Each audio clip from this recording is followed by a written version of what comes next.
Meno's Paradox. A long time ago, the philosopher Plato wrote a dialogue called Meno, where an interesting problem about learning and knowledge comes up. In this story, a man named Meno is talking with Socrates. They are trying to figure out whether virtue, being a good person, can be taught. But during the conversation, Meno asks a deep and confusing question. How can you search for something when you don't even know what it is? If you already know it, you don't need to search. But if you don't know it at all, how would you even recognize it if you found it? This puzzle became known as Meno's Paradox, named after the character Meno who first raised the problem. Think about it like this. Imagine you're looking for a lost object. Let's say your friend's car keys. You know basically what car keys look like, so you know when you found them. But what if your friend just said, "Find something important to me," without giving you any clue about what it is? How would you even start? How would you know when you succeeded? That's the heart of Meno's paradox. Searching seems impossible if you have no idea what you're looking for. You can apply this idea to bigger questions too, like learning in school. When you study something completely new, like quantum physics or a new language, how do you even begin to grasp ideas you've never encountered before? How can you learn something when you don't know what it means yet? And how can you tell when you finally got it? It feels almost magical sometimes, like ideas pop into place out of nowhere. Plato uses this paradox to suggest that maybe we don't really learn things from scratch. Maybe we are remembering truths that are already buried deep inside us. In everyday life, Meno's paradox shows up in surprising ways. Imagine you're trying to find the perfect career path for your future, but you don't even know exactly what you want yet. How do you find something when you're not even sure what you're aiming for? People often wander, try different jobs, or study different subjects, hoping that one day something will click. It feels uncertain because, just like Meno said, searching without a clear target is incredibly hard. Plato, through Socrates, answers the paradox by suggesting that our souls already have knowledge from before birth, and that learning is really just recollection, remembering what we already know deep down. Whether or not you believe that part, the paradox itself remains a powerful challenge about the nature of learning, discovery, and understanding. It reminds us that seeking knowledge is never a straight line. Often, we have to step into the unknown, trust the process, and only later realize what it was we were really searching for. Buridan's donkey. Imagine you're standing in front of two identical piles of food, each pile equally delicious and exactly the same in size. You're so hungry that you can't decide which one to eat first. Here's the catch. You must choose one, and while you're standing there in indecision, neither pile of food gets any smaller. You stay stuck in this moment of uncertainty, unable to make a decision because both choices seem just as good as the other. This situation, where you cannot make up your mind, is at the heart of Buridan's donkey. This thought experiment, named after the philosopher Jean Buridan, presents a simple but profound puzzle. What happens when you are faced with two equally appealing options and you simply cannot choose between them?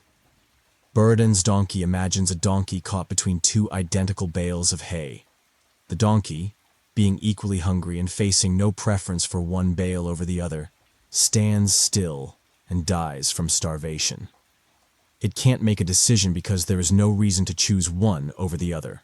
On the surface, it seems like a silly scenario. After all, a donkey surely wouldn't just stand there and starve if it had two obvious food options. But the real significance of this thought experiment lies in how it explores decision-making and indecision. The idea raises questions about human behavior, too. In life, we often face situations where two choices seem just as good as each other. It might be choosing between two job offers, picking between two potential partners, or even deciding what to have for dinner. Sometimes, Our indecision can cause stress or even delay action. We hesitate because we can't find a reason strong enough to make one option stand out. What makes Buridan's donkey particularly interesting is the dilemma of paralysis by analysis. Have you ever spent so much time weighing the pros and cons of something that you never actually make a decision? This happens to people all the time. The fear of making the wrong choice, or not being able to choose between two good options, can cause them to freeze in place, just like the donkey. The thought experiment also challenges our idea of free will. If the donkey can't decide, is it truly free to choose? Or is it stuck in a loop of endless possibilities with no reason to act? This is a bit like the challenge many people face when they feel overwhelmed by too many options or too much information. In modern life, we face more choices than ever before, and sometimes this can make it harder, not easier, to make decisions. Buridan's donkey is a simple but powerful reminder of how difficult decision-making can be when there is no clear reason to choose one thing over another. It shows that indecision isn't just a minor inconvenience. It can sometimes stop us from moving forward altogether. Understanding this can help us recognize when we're stuck in indecision and push ourselves to make choices, even when we're not 100% certain. The Plank of Carneades. Let's say you're stranded on a desert island with nothing but a few basic tools. After a few days of surviving, you start thinking about your future and what you would do if you found a way to escape the island. At this moment, you face a tough moral choice. Do you try to save yourself, or do you help another person who is also stranded on the island? The catch is, there's only enough food and resources for one person to survive. This is the situation at the heart of the Plank of Carneades. This thought experiment, named after the ancient Greek philosopher Carneades, presents a classic ethical dilemma. What should we do when our survival depends on making a difficult moral decision? The scenario begins by imagining that you are in a life-or-death situation, where the only way to save yourself involves letting someone else perish. The Plank of Carneades represents a moral test, a moment where you must choose between saving yourself or someone else when resources are extremely limited. In this scenario, imagine that the island you're stranded on is sinking. The only way to survive is to grab hold of a plank of wood, but there's only one plank available. If both you and another person try to grab the plank, neither of you will survive. So you must decide. Do you take the plank and save yourself, or do you let the other person take it, even if it means your own death? The Plank of Carneades challenges us to think about moral principles and survival instincts. Should you act in your own self-interest, ensuring that you stay alive? Or is there a higher moral principle that says you should prioritize someone else's life, even at the cost of your own? In a real-world context, this kind of dilemma arises more often than we might think.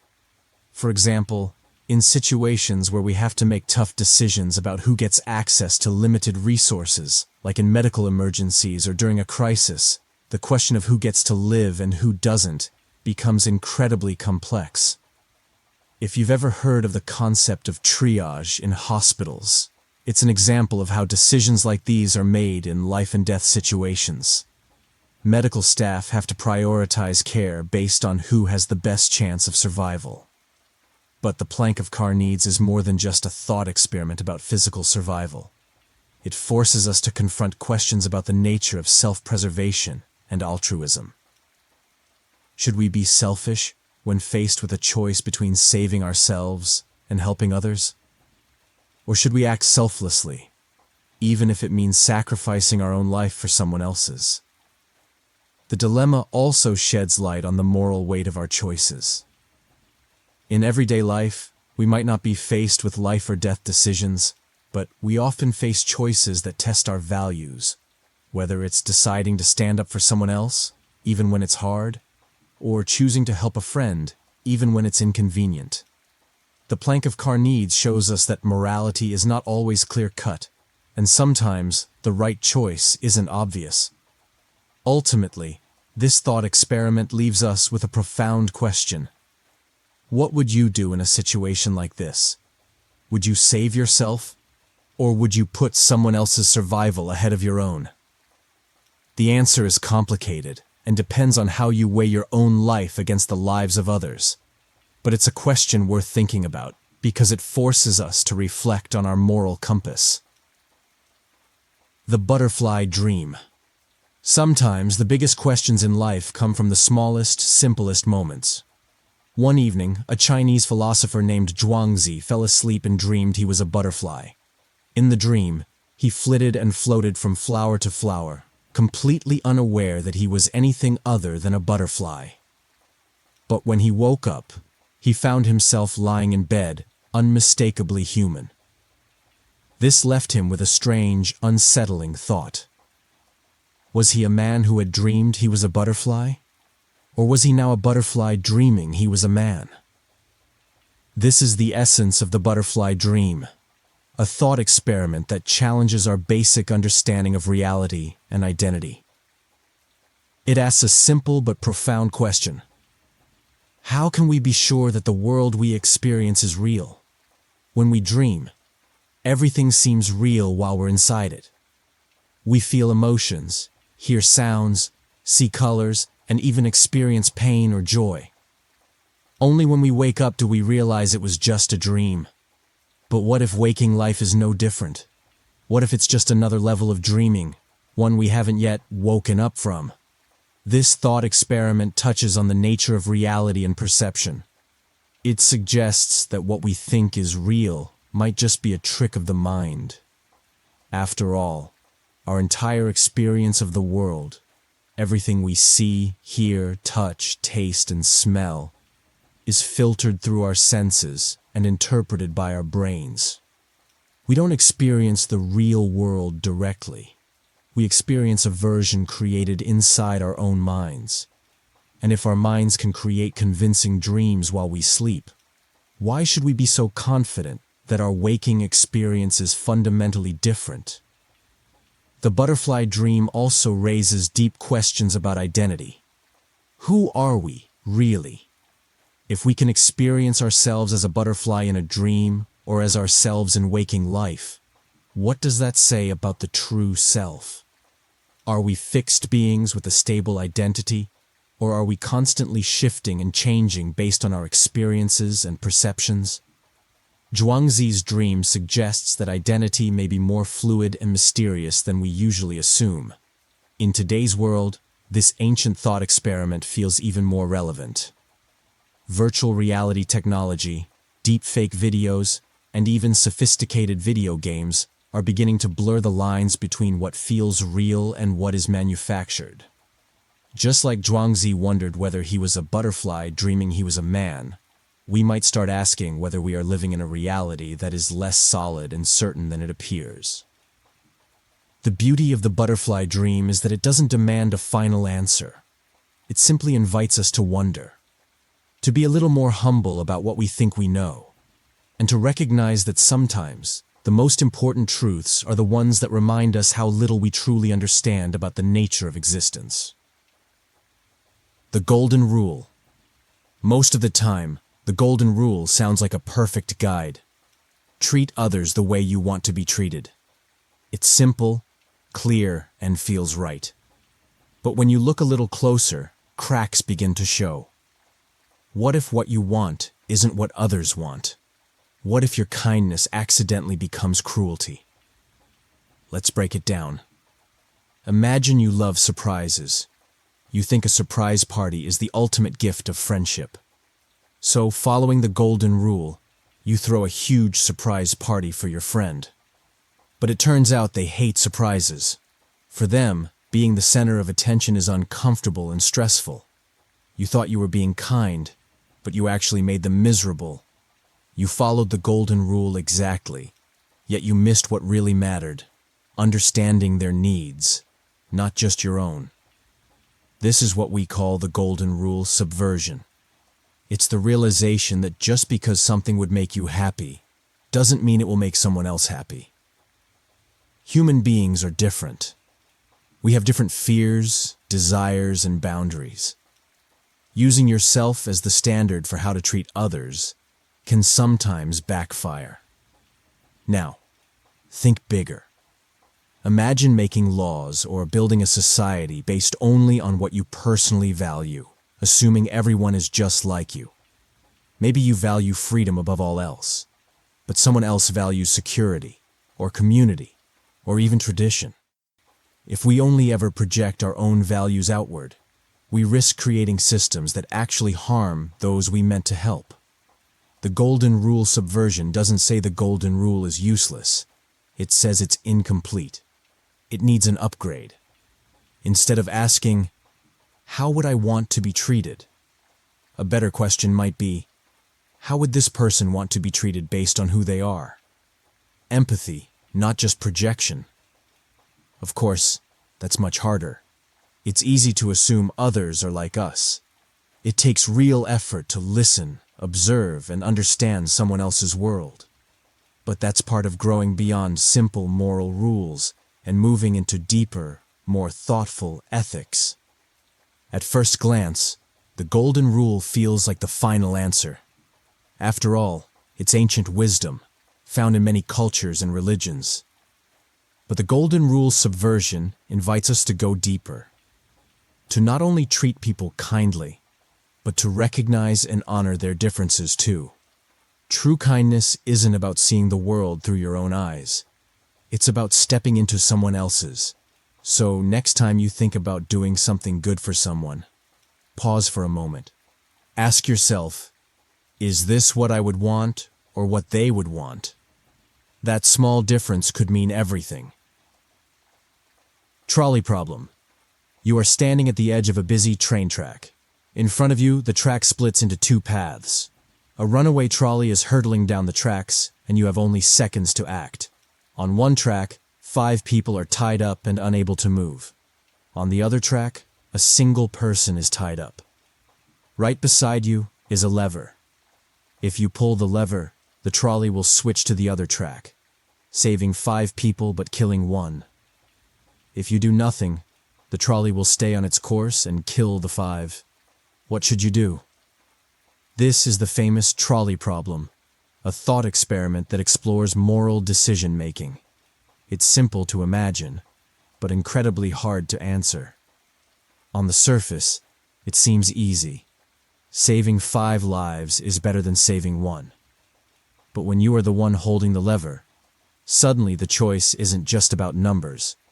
It's about responsibility, guilt, and what it means to cause harm versus simply allowing harm to happen. The Trolley Problem challenges us to think about 2 major ethical theories, utilitarianism and deontology.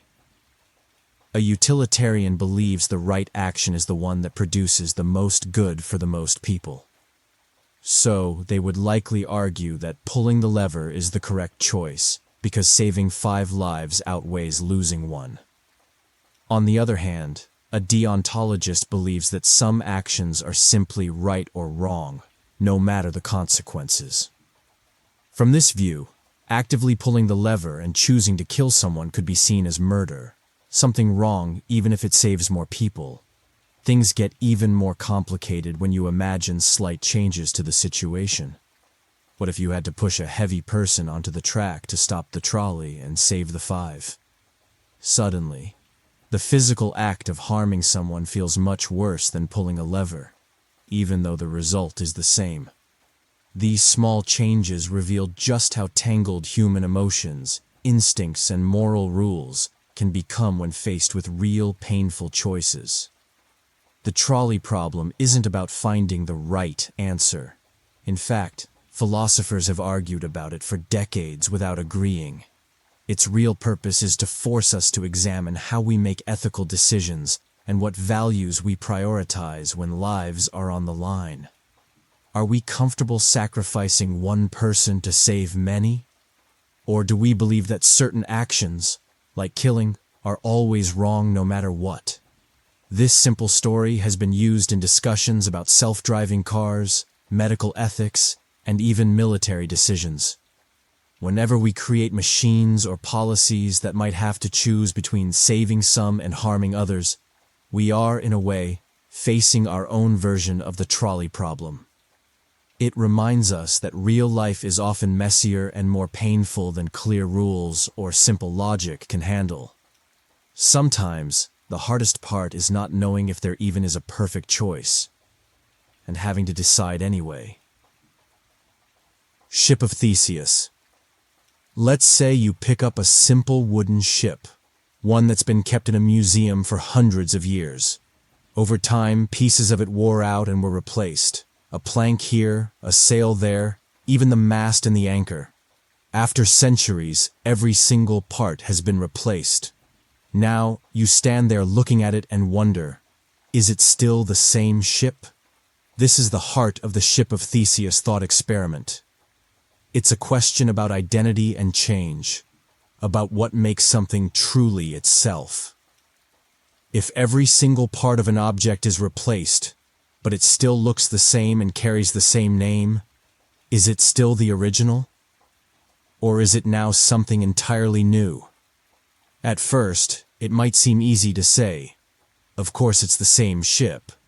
It's been repaired just like anything else. But the more you think about it, the stranger it gets.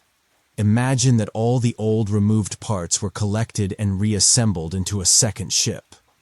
Now, there are two ships, one made of all the original pieces, and one made of replacements. Which one is the real ship of Theseus? This puzzle stretches beyond boats and museums. It touches our own lives. Your body is constantly changing. Old cells die and are replaced by new ones. Over a span of years, almost every cell in your body is replaced. So, are you the same person you were years ago? Or are you something new that only carries the memory of who you once were? The Ship of Theseus also challenges how we think about identity in the modern world. Think about technology. When you upgrade your computer piece by piece, a new hard drive, a new screen, a new battery, at what point does it stop being the same computer you first bought? And on a personal level, if you grow and change emotionally, mentally, and physically throughout your life, what is it that stays constant? Is there some unchanging core inside us? Or are we just a collection of shifting parts, held together by memory and habit? Philosophers have debated this question for thousands of years, and there's no final answer. Some say continuity. The ongoing existence of a thing through change is what matters. Others argue that real identity requires something original and unchanged to remain. The Ship of Theseus invites us to think carefully about the nature of persistence and transformation. It makes us realize that identity isn't always as solid or simple as it seems. Sometimes, what matters most isn't the parts we're made of, but the story we tell about them. The meaning we give to the idea of being the same, even as everything quietly changes beneath the surface. Grandfather paradox. Picture this. You invent a time machine and travel back into the past, but then you do something small. Maybe you accidentally knock over a vase or step on a butterfly. Later, when you try to return to your own time, you find that the world has changed dramatically. Your home is gone. Your friends don't exist, and history itself has taken a completely different path. This idea is at the core of the grandfather paradox, one of the most famous thought experiments about time travel. It's simple to explain, but incredibly tricky when you think about the consequences. Imagine you travel back in time, and by accident or on purpose, prevent your own grandfather from meeting your grandmother. If they never meet, your parents will never be born. And that means you will never be born either. But if you are never born, how could you have traveled back in time in the first place to stop them from meeting? This paradox shows how delicate and complicated the idea of time travel really is. It's not just about moving backwards and forwards. It's about how actions in the past can ripple out and change everything that comes afterward.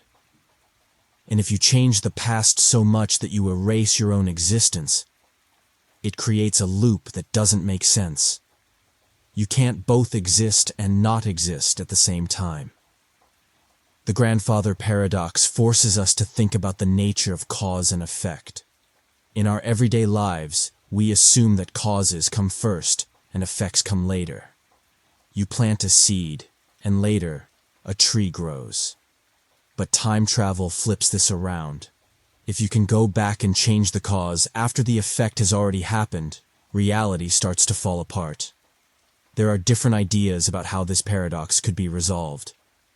Some scientists and philosophers suggest that the universe simply wouldn't allow you to make such a change. Something would always happen to prevent it. Maybe the gun would jam, or you would slip and miss your chance.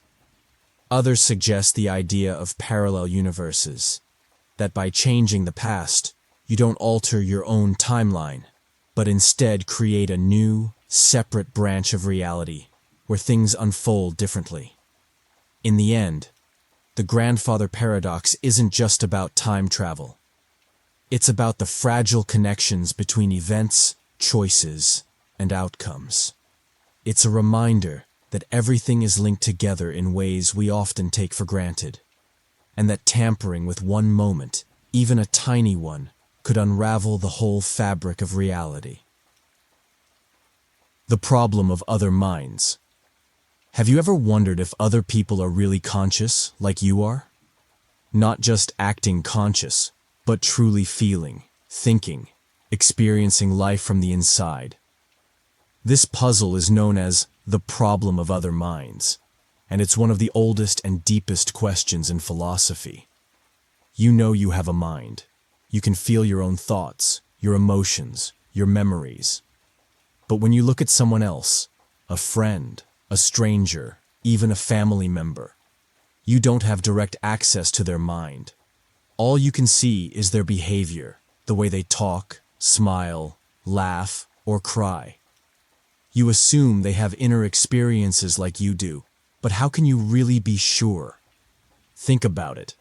A very advanced robot could be programmed to act just like a human, smiling, frowning, even saying "I'm sad" or "I love you" at the right moments. But would it truly feel anything inside? Or would it just be mimicking behavior with no real experience? If behavior is all we see, how can we know what's really happening behind it? This thought experiment hits at a basic limit of human knowledge. You can never step inside another person's mind. You can only observe their outside. Yet, in everyday life, we move forward with trust. We treat others as if they are conscious beings like ourselves.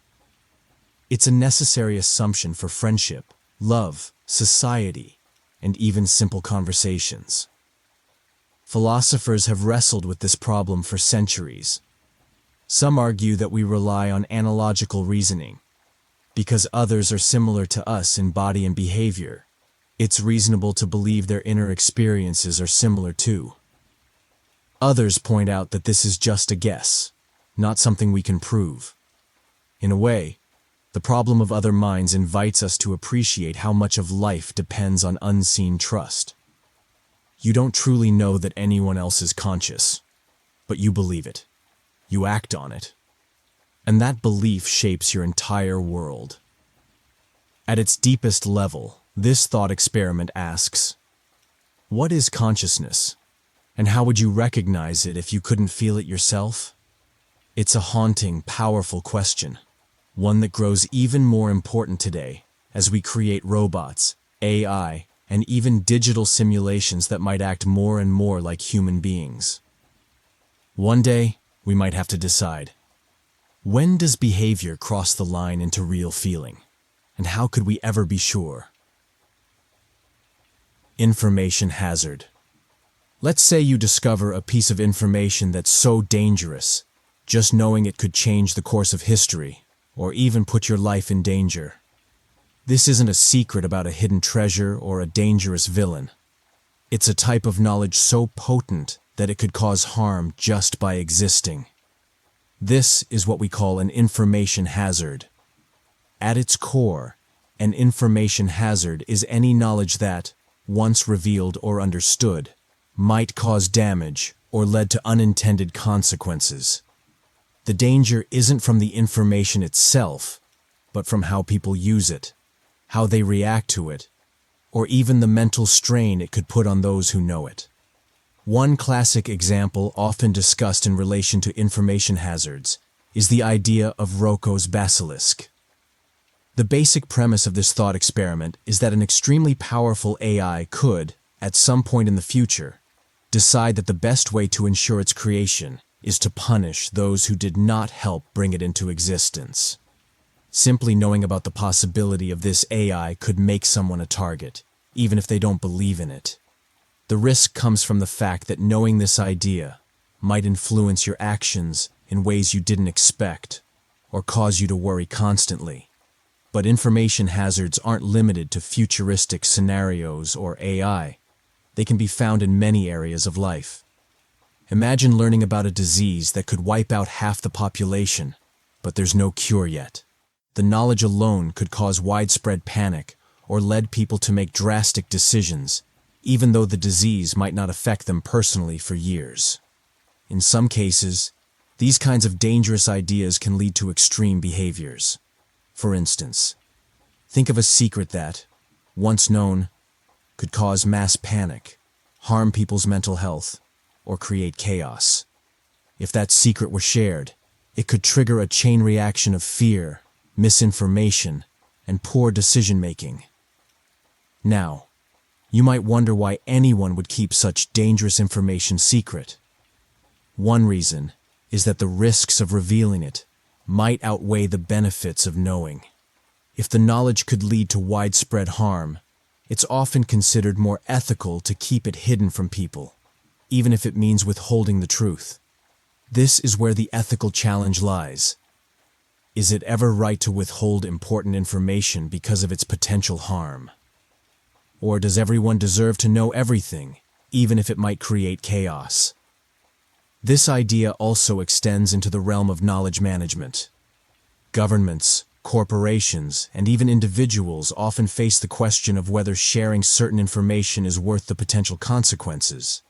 Could revealing certain details about an event, a technology, or even a future possibility do more harm than good? Information hazards raise tough questions about responsibility, ethics, and the limits of knowledge. They make us ask whether there are things that are better left unknown, or whether we should always seek the truth, no matter the cost. It's a dilemma that challenges our understanding of what it means to live in an interconnected world, where the sharing of information is both a blessing and a potential curse. Brain in a vat. When you hear the phrase brain in a vat, it might sound like science fiction, but it's actually one of the most famous thought experiments in philosophy. It asks a simple, unsettling question. How can you be sure that your reality is real? Picture this.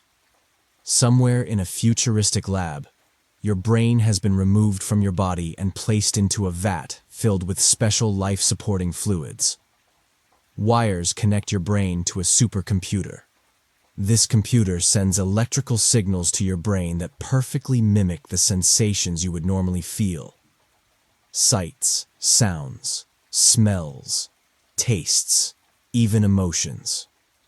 As far as your brain can tell, you're still living your life, walking through a park, talking to friends, eating your favorite meal.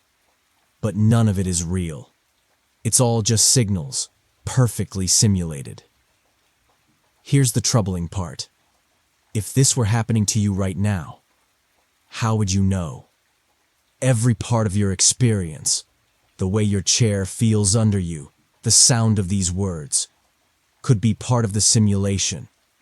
Even your memories, your sense of self, everything could have been artificially created.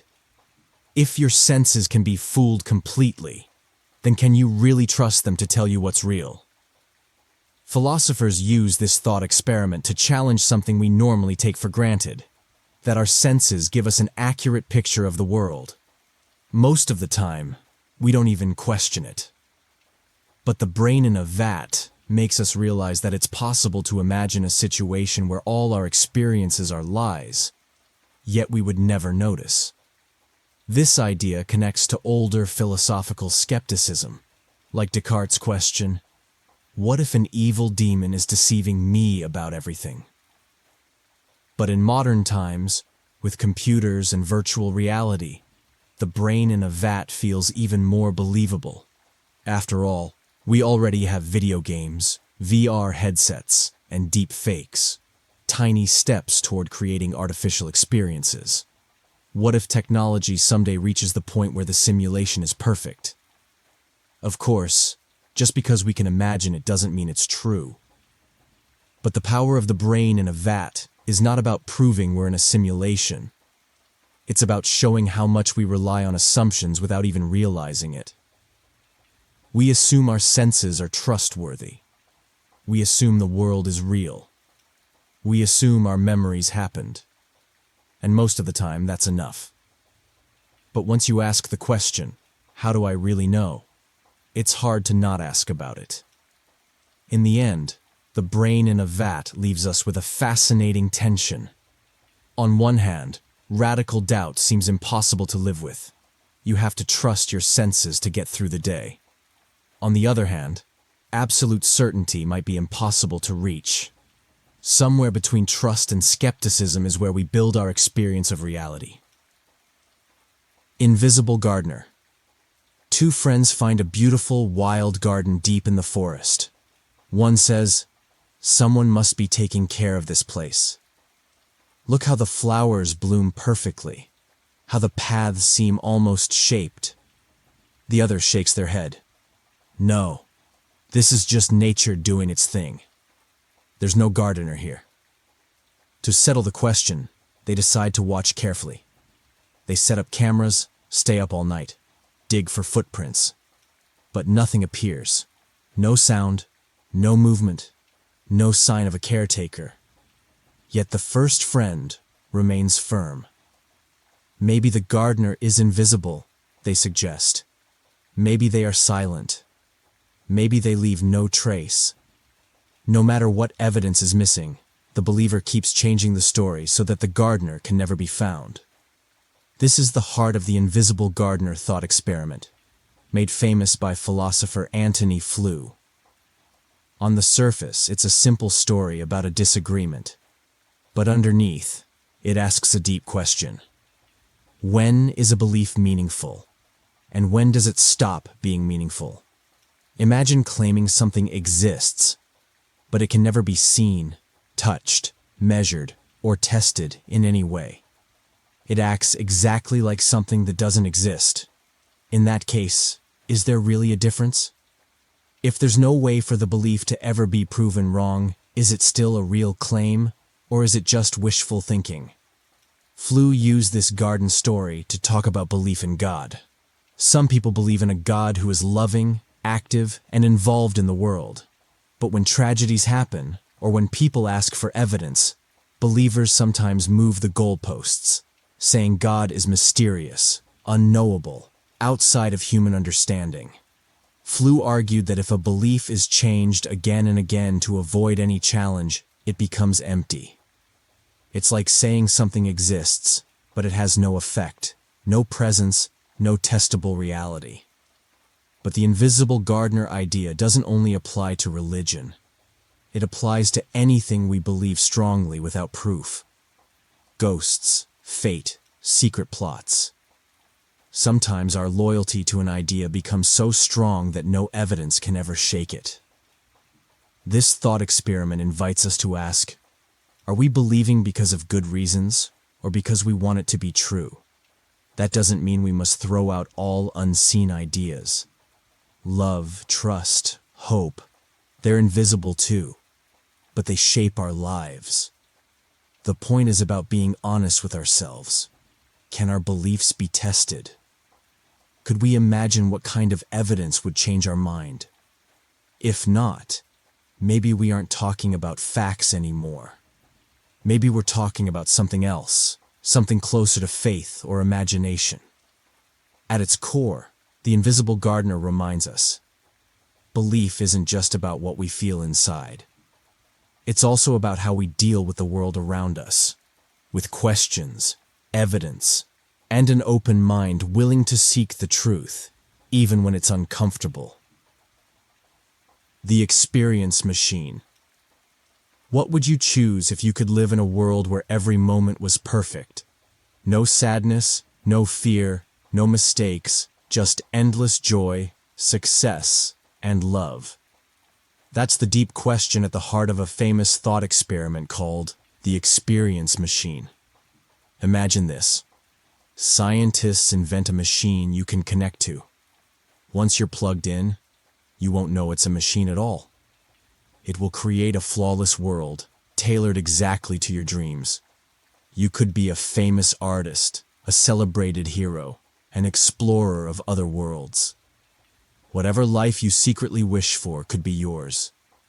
Inside the machine, you would feel nothing but pleasure, pride, and happiness. Outside, your real body would simply lie safely in a pod, unaware of reality. It sounds amazing at first. Who wouldn't want a perfect life? But the real question is, would you actually choose to plug in forever?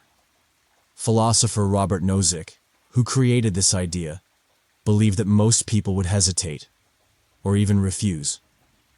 Why? Because deep down, we want more than just feeling good. We want our experiences to be real. We want our achievements to come from real effort, not from a program. We want love from real people, not computer-generated dreams. Even the struggles and failures, the hard parts of life, somehow feel essential to making life meaningful. There's something unsettling about the idea of living in a fantasy, even if that fantasy is perfect. It suggests that pleasure alone isn't enough. We crave authenticity, truth, and genuine connection. A life built only on feeling good might start to feel empty. The experience machine forces us to look at our values. If pleasure was truly all that mattered, plugging in would be the obvious choice. But if meaning, truth, and real achievement matter too, then we need more than just a perfect feeling. We need reality, with all its messiness, uncertainty, and pain. Today, this thought experiment feels more relevant than ever. Virtual reality, social media, endless entertainment, all these modern tools offer us small versions of plugging in. Every time we choose the easy, comforting fantasy over a harder, more real experience, we face a tiny version of the experience machine's challenge. Are we living authentically, or are we slowly building our own illusions? In the end, there's no easy answer. The machine tempts us with perfect happiness, but it also reminds us that life's deepest value might lie in its imperfections. Maybe the hard moments, the risks, and even the sadness are what make real joy possible. The experience machine asks you to look inside yourself and decide, would you trade truth for happiness? And if not, why? Mary's room. Imagine you're sitting in a room, surrounded by everything you know about the world, everything that makes you, well, you. But there's a twist. You've never seen the color red. You've studied all the science, all the facts about red, but you've never experienced it yourself. This situation, called Mary's room, challenges our understanding of knowledge, consciousness, and experience. Mary is a brilliant scientist, locked away in a black and white room. She has studied color in detail, physics, biology, and brain science. She knows everything there is to know about color. But the one thing she's never experienced is seeing color for herself. Her room is entirely black and white, and the rest of the world is outside her reach. But despite this, she knows everything about color in theory.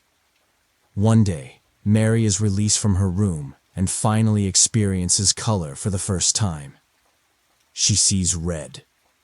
But here's the key question. Did she learn anything new?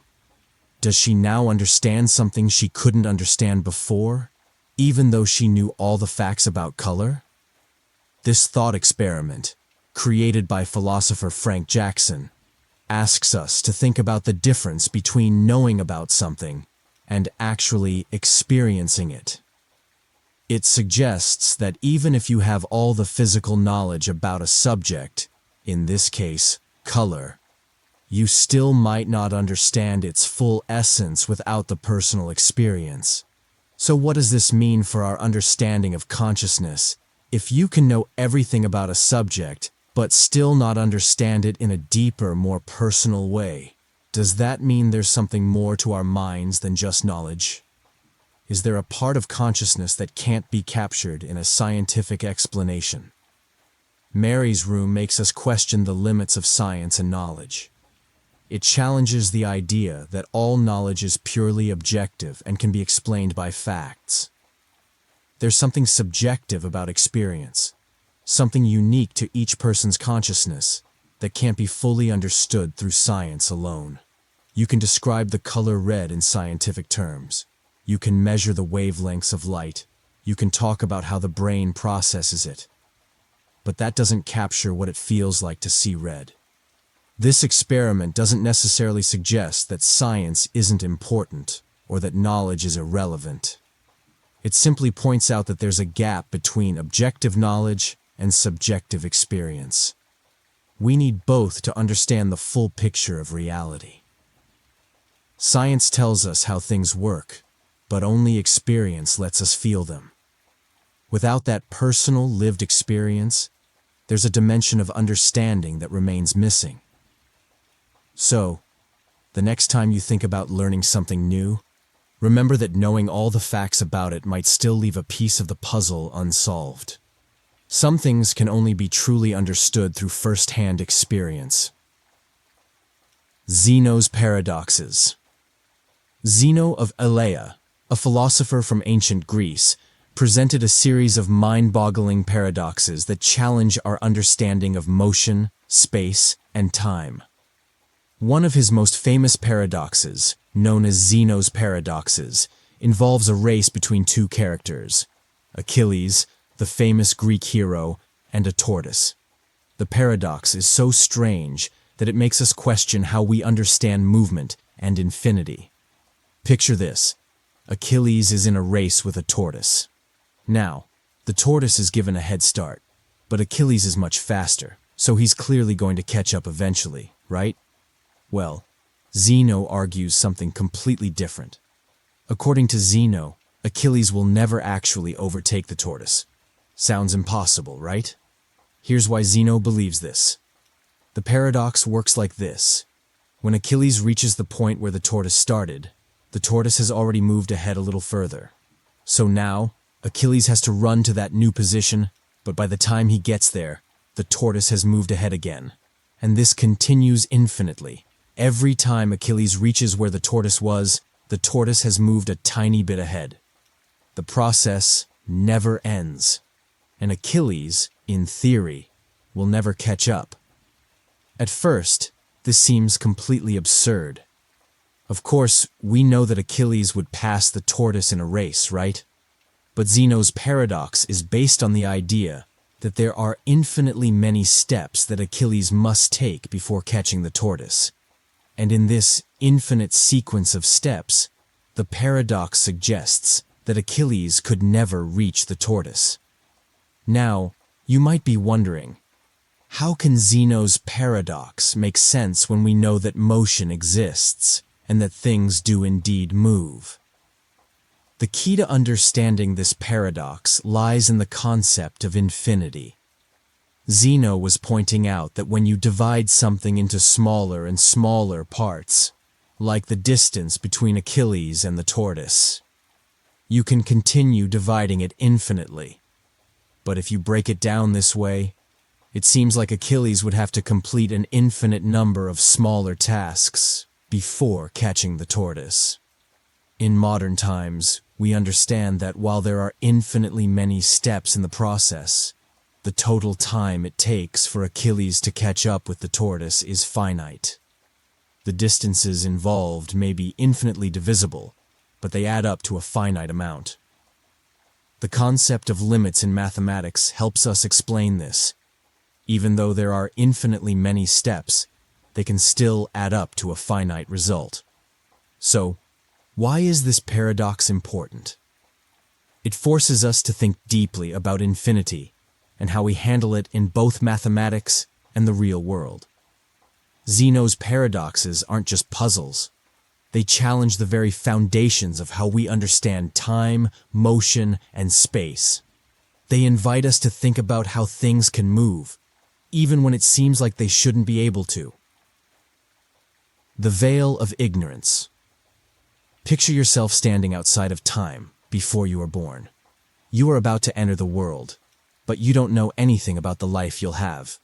You don't know if you'll be rich or poor, healthy or sick, male or female, part of a majority or a minority group. You don't even know what country you'll live in. Everything about who you are is hidden behind a curtain of ignorance. This is the heart of the veil of ignorance, a thought experiment created by philosopher John Rawls. He used it to explore a simple but powerful question. What would a truly fair society look like? Rawls believed that if people had to design the rules of a society without knowing their own future position in it, they would choose rules that are as fair and just as possible. After all, you might end up being anyone, a wealthy landowner or a struggling single parent, a privileged student or a person born into poverty. Since you wouldn't want to risk being stuck at the bottom with unfair disadvantages, you would naturally want to create a society where even the least fortunate are protected. Behind the veil, there's no playing favorites.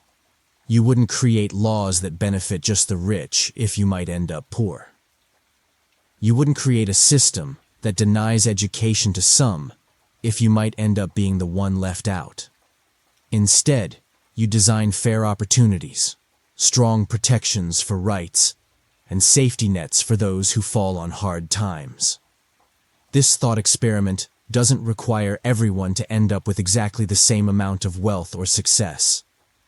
Rawls argued that differences are acceptable, but only if they also help the least advantaged members of society. For example, higher pay for doctors is fine, because it motivates people to work hard at a difficult job that benefits everyone.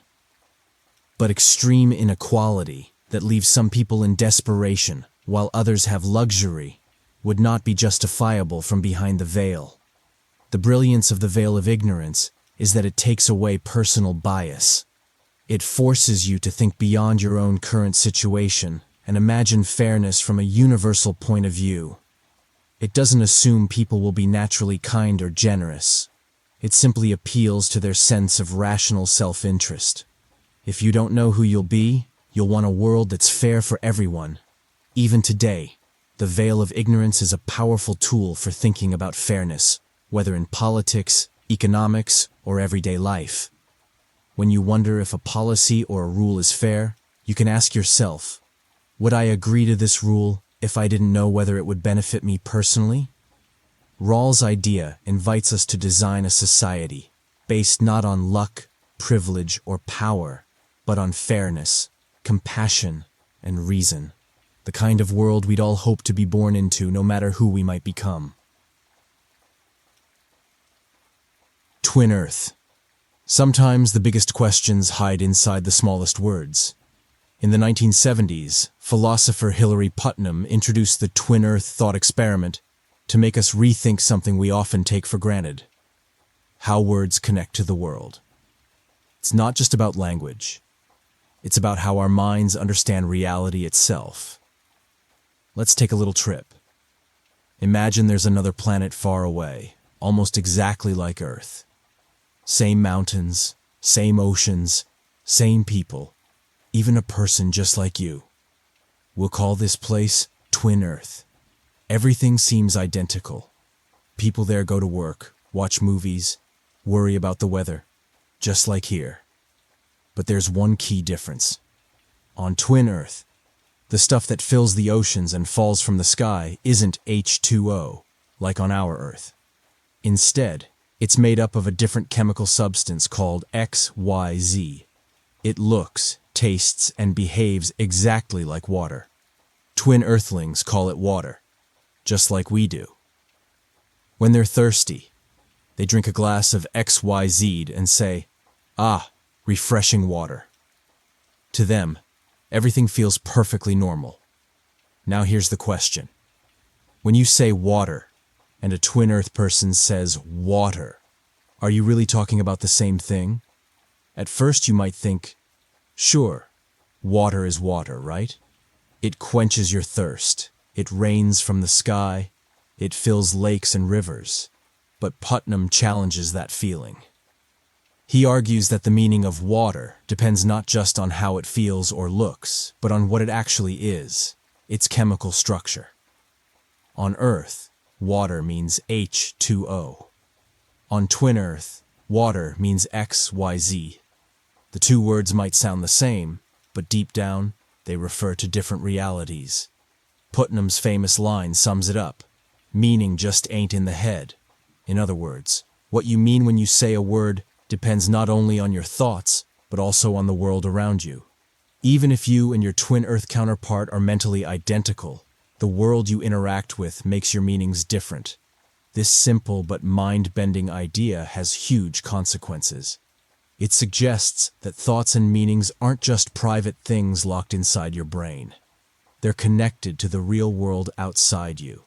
To know what you're thinking or saying, you have to know something about your environment too. Twin Earth shakes up the way we think about knowledge, language, and even personal identity. It blurs the line between mind and world. Are your thoughts really yours alone? Or are they shaped, maybe even controlled, by the reality you live in?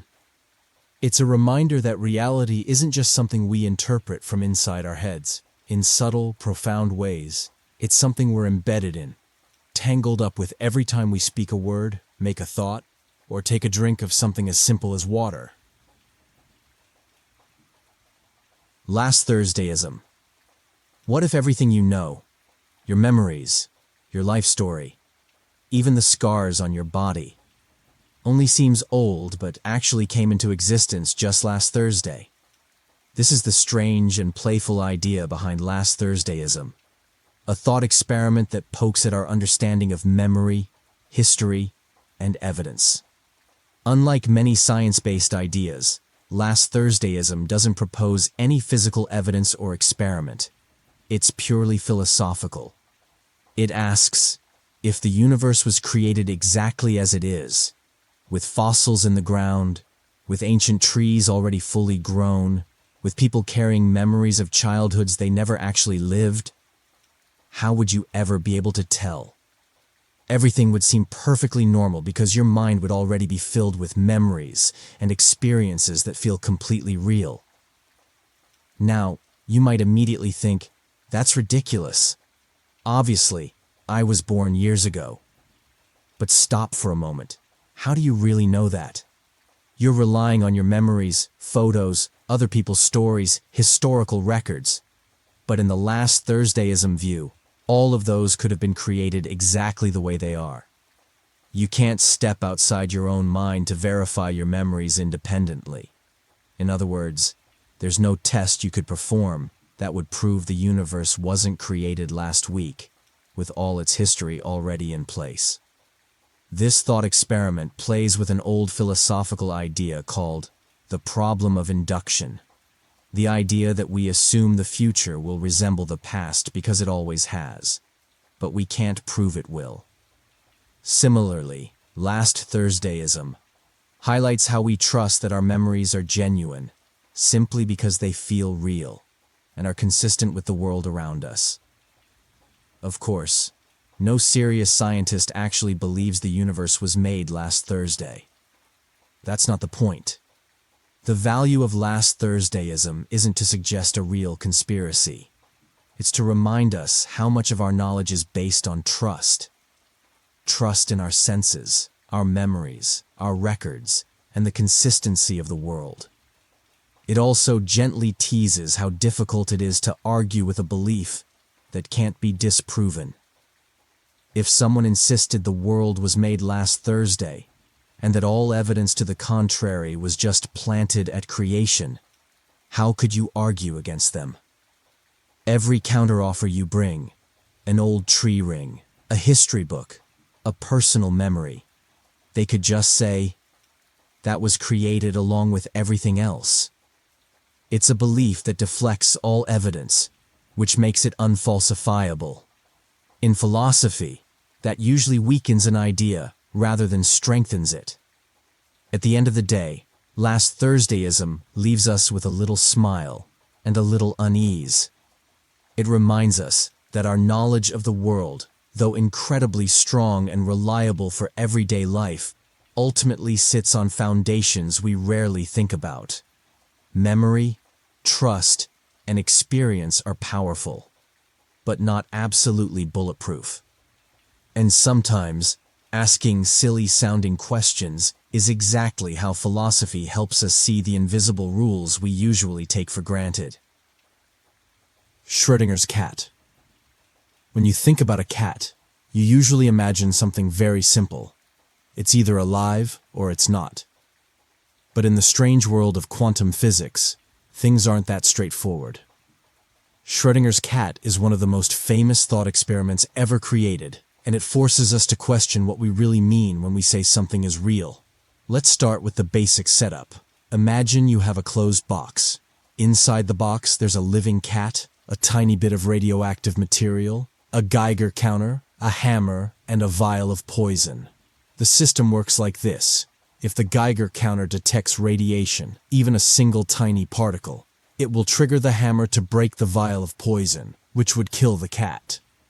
If it detects no radiation, the cat stays alive. Here's where it gets weird. Radioactive decay is a quantum event. In the world of atoms and particles, things don't behave like they do in our everyday life. Instead of being definitely one way or another, a quantum particle can exist in a superposition, meaning it can be both decayed and not decayed at the same time, until we check.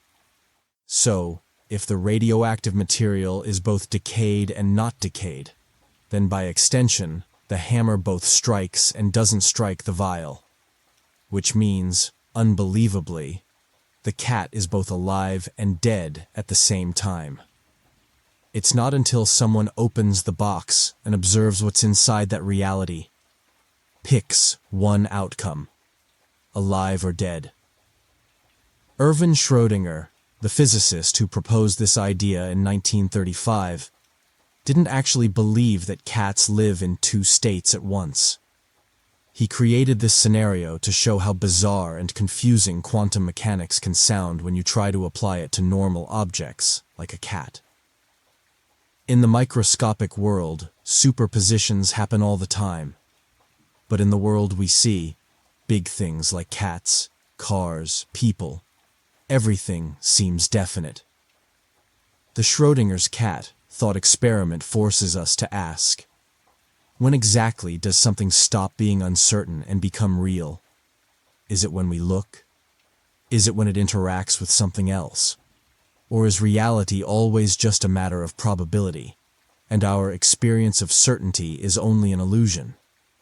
Some interpretations of quantum physics, like the Copenhagen interpretation, suggest that reality truly chooses an outcome when it is observed. Others, like the many worlds interpretation, say both outcomes happen. The cat lives in one universe and dies in another, and both realities continue side by side. Either way, Schrödinger's cat reminds us that what we consider common sense isn't always the best guide for understanding how the universe really works.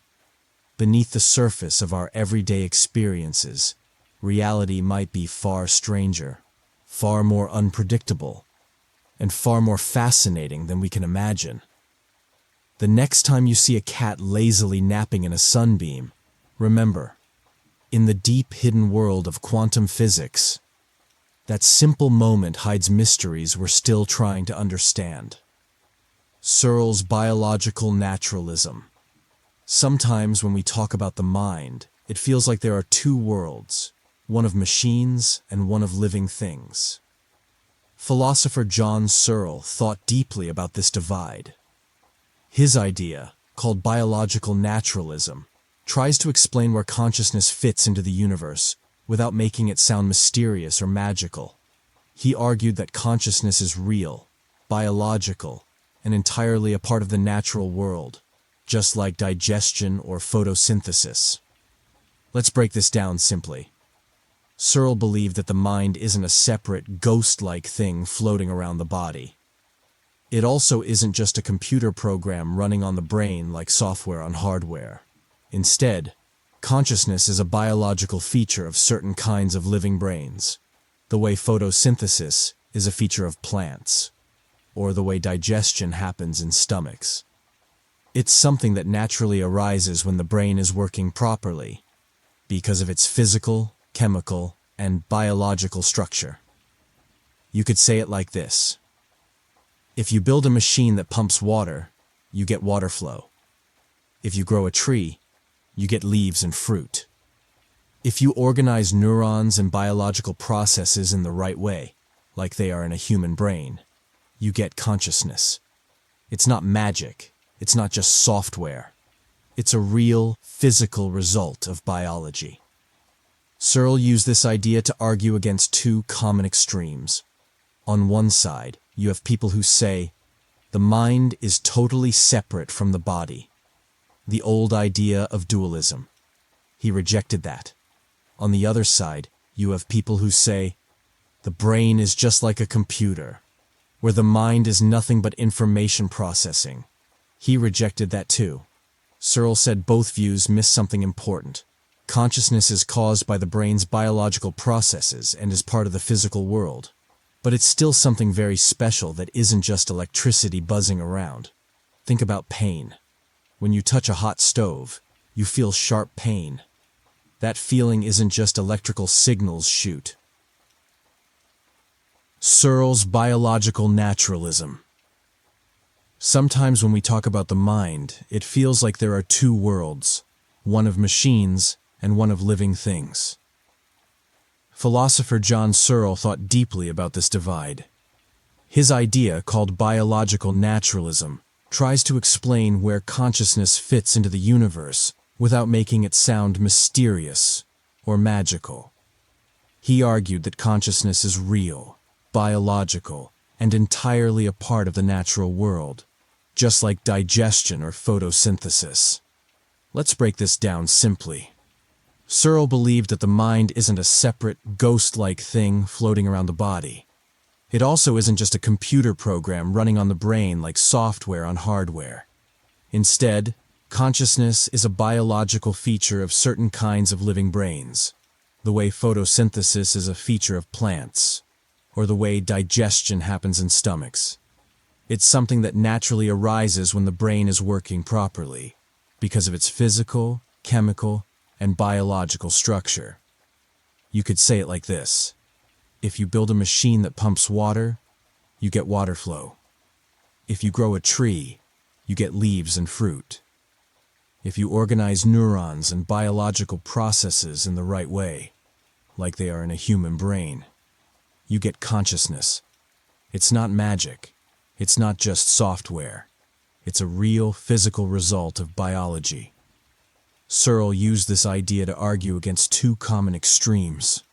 On one side, you have people who say, the mind is totally separate from the body, the old idea of dualism. He rejected that. On the other side, you have people who say, the brain is just like a computer, where the mind is nothing but information processing. He rejected that too. Searle said both views miss something important. Consciousness is caused by the brain's biological processes and is part of the physical world, but it's still something very special that isn't just electricity buzzing around. Think about pain. When you touch a hot stove, you feel sharp pain. That feeling isn't just electrical signals shooting through your nerves. It's the conscious experience of pain. According to Searle, that experience is just as real as the burning sensation itself. It's a genuine biological phenomenon created by your living, working brain. One of the strongest parts of Searle's view is that it avoids strange mysteries. You don't have to believe in invisible souls. You don't have to pretend that computers think like people. You just have to accept that consciousness is something that naturally happens when you have the right biological ingredients, like baking bread when you mix flour, water, and yeast under heat. But of course, questions remain. If consciousness is biological, how exactly does it emerge from brain matter? That's still one of the biggest mysteries in science today, what some call the hard problem of consciousness. Searle's biological naturalism doesn't solve everything, but it gives us a solid way to think about consciousness without getting lost in fantasy or science fiction. It reminds us that our minds aren't outside nature. They are one of nature's most fascinating creations. Moorean Absurdity. Have you ever heard someone say something that instantly felt wrong? Not because the facts were off, but because the statement itself just didn't fit together? That's the feeling at the heart of Moorean Absurdity, named after the philosopher G.E. Moore. It's not about complicated logic or wild science fiction scenarios. It's about simple, everyday things we say, and how strange they can actually be when you look closely. Moore pointed out a weird kind of sentence, something like, "It's raining, but I don't believe it's raining." On the surface, each part seems normal. Maybe it really is raining. Maybe you really don't believe it. But when you put those two parts together in one sentence, it sounds completely absurd, like your brain just hiccups for a second. How can you say out loud that it's raining while also admitting that you don't believe it? If you truly didn't believe it, how could you confidently say it at all? This kind of absurdity isn't about lying. It's deeper than that. It's about the clash between making a statement and also denying your belief in that statement.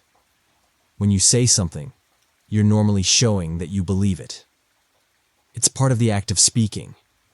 So saying you don't believe it at the same time feels like breaking the rules of how communication works, even if both parts could technically be true.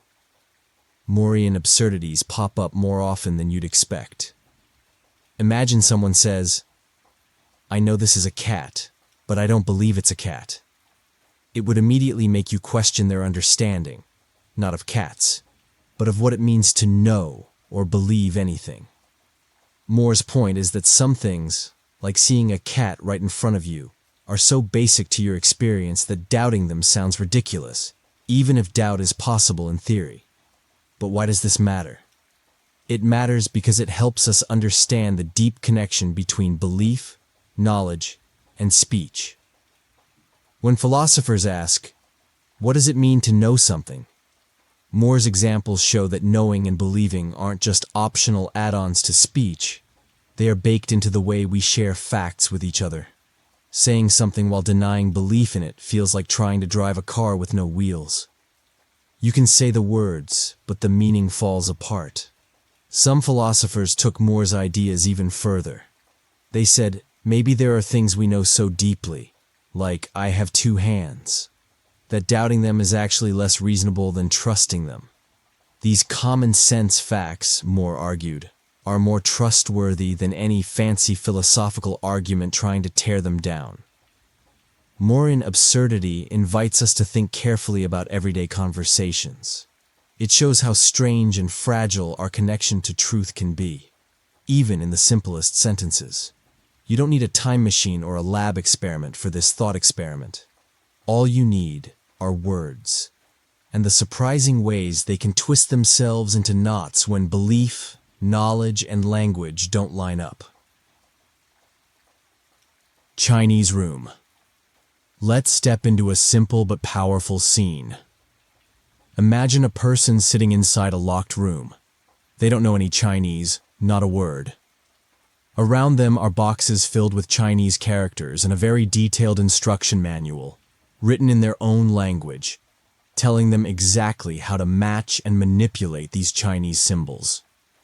When someone outside the room slips a piece of paper under the door with a question written in Chinese, the person inside carefully follows the instructions, matches the characters, and pushes a response back out.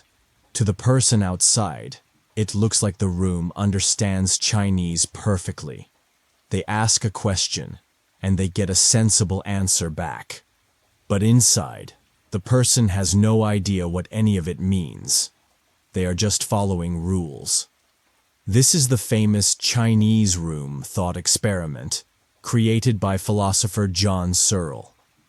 It challenges a big question. Can a machine that perfectly imitates understanding actually have a mind? Or, put another way, if a computer seems to understand language, is it really thinking? Or is it just following a giant instruction manual? Searle's point is simple but deep. Just because a computer, or the person in the room, can manipulate symbols in the right way to produce correct answers, doesn't mean it actually understands anything. It's not thinking, it's acting out a script. There's no real consciousness, no understanding, just mechanical operations. This idea strikes right at the heart of discussions about artificial intelligence. Some believe that if a machine behaves intelligently, then it is intelligent. This belief is called strong AI. But Searle says no, behavior isn't enough. You could build a machine that perfectly responds to any human conversation. But inside, it's empty. No thoughts, no feelings, no awareness, just rule following. Imagine talking to a super advanced chatbot that gives you perfect advice, jokes with you, comforts you when you're sad. It feels real. But according to the Chinese room argument, even if the chatbot acts human in every way, it doesn't truly understand anything. It's like the person inside the room, matching patterns without meaning. Of course, not everyone agrees with Searle. Some argue that understanding doesn't have to be located in one part, like the person, but in the whole system. The person, the instruction manual, the boxes of characters, and the room itself working together. Maybe the entire setup, not just the human, creates something like understanding. Still, Searle's Chinese room gives us a powerful tool to ask deeper questions. What is consciousness? What is real understanding? Is it enough to just act like we understand? Or is there something invisible, a real experience, that machines can't fake? At first glance, it seems like a simple story about matching symbols. But behind it lies a profound mystery about minds, machines, and what it really means to know something. Even today, with AI getting smarter and more human-like, the Chinese room keeps reminding us, maybe the difference between acting intelligent and being intelligent is bigger than it seems. Swampman. One day, a man named Davidson is walking through a forest. Without warning, a bolt of lightning strikes him and completely disintegrates his body. He is gone instantly. At the very same moment, purely by an amazing accident of nature, another bolt of lightning hits a nearby swamp. From the chemicals and materials there, a perfect replica of Davidson forms. Molecule for molecule, it's identical to the original Davidson. It even carries all the same memories, habits, and mannerisms. This creature is called Swampman. Swampman stands up and walks out of the swamp, continuing Davidson's life as if nothing happened.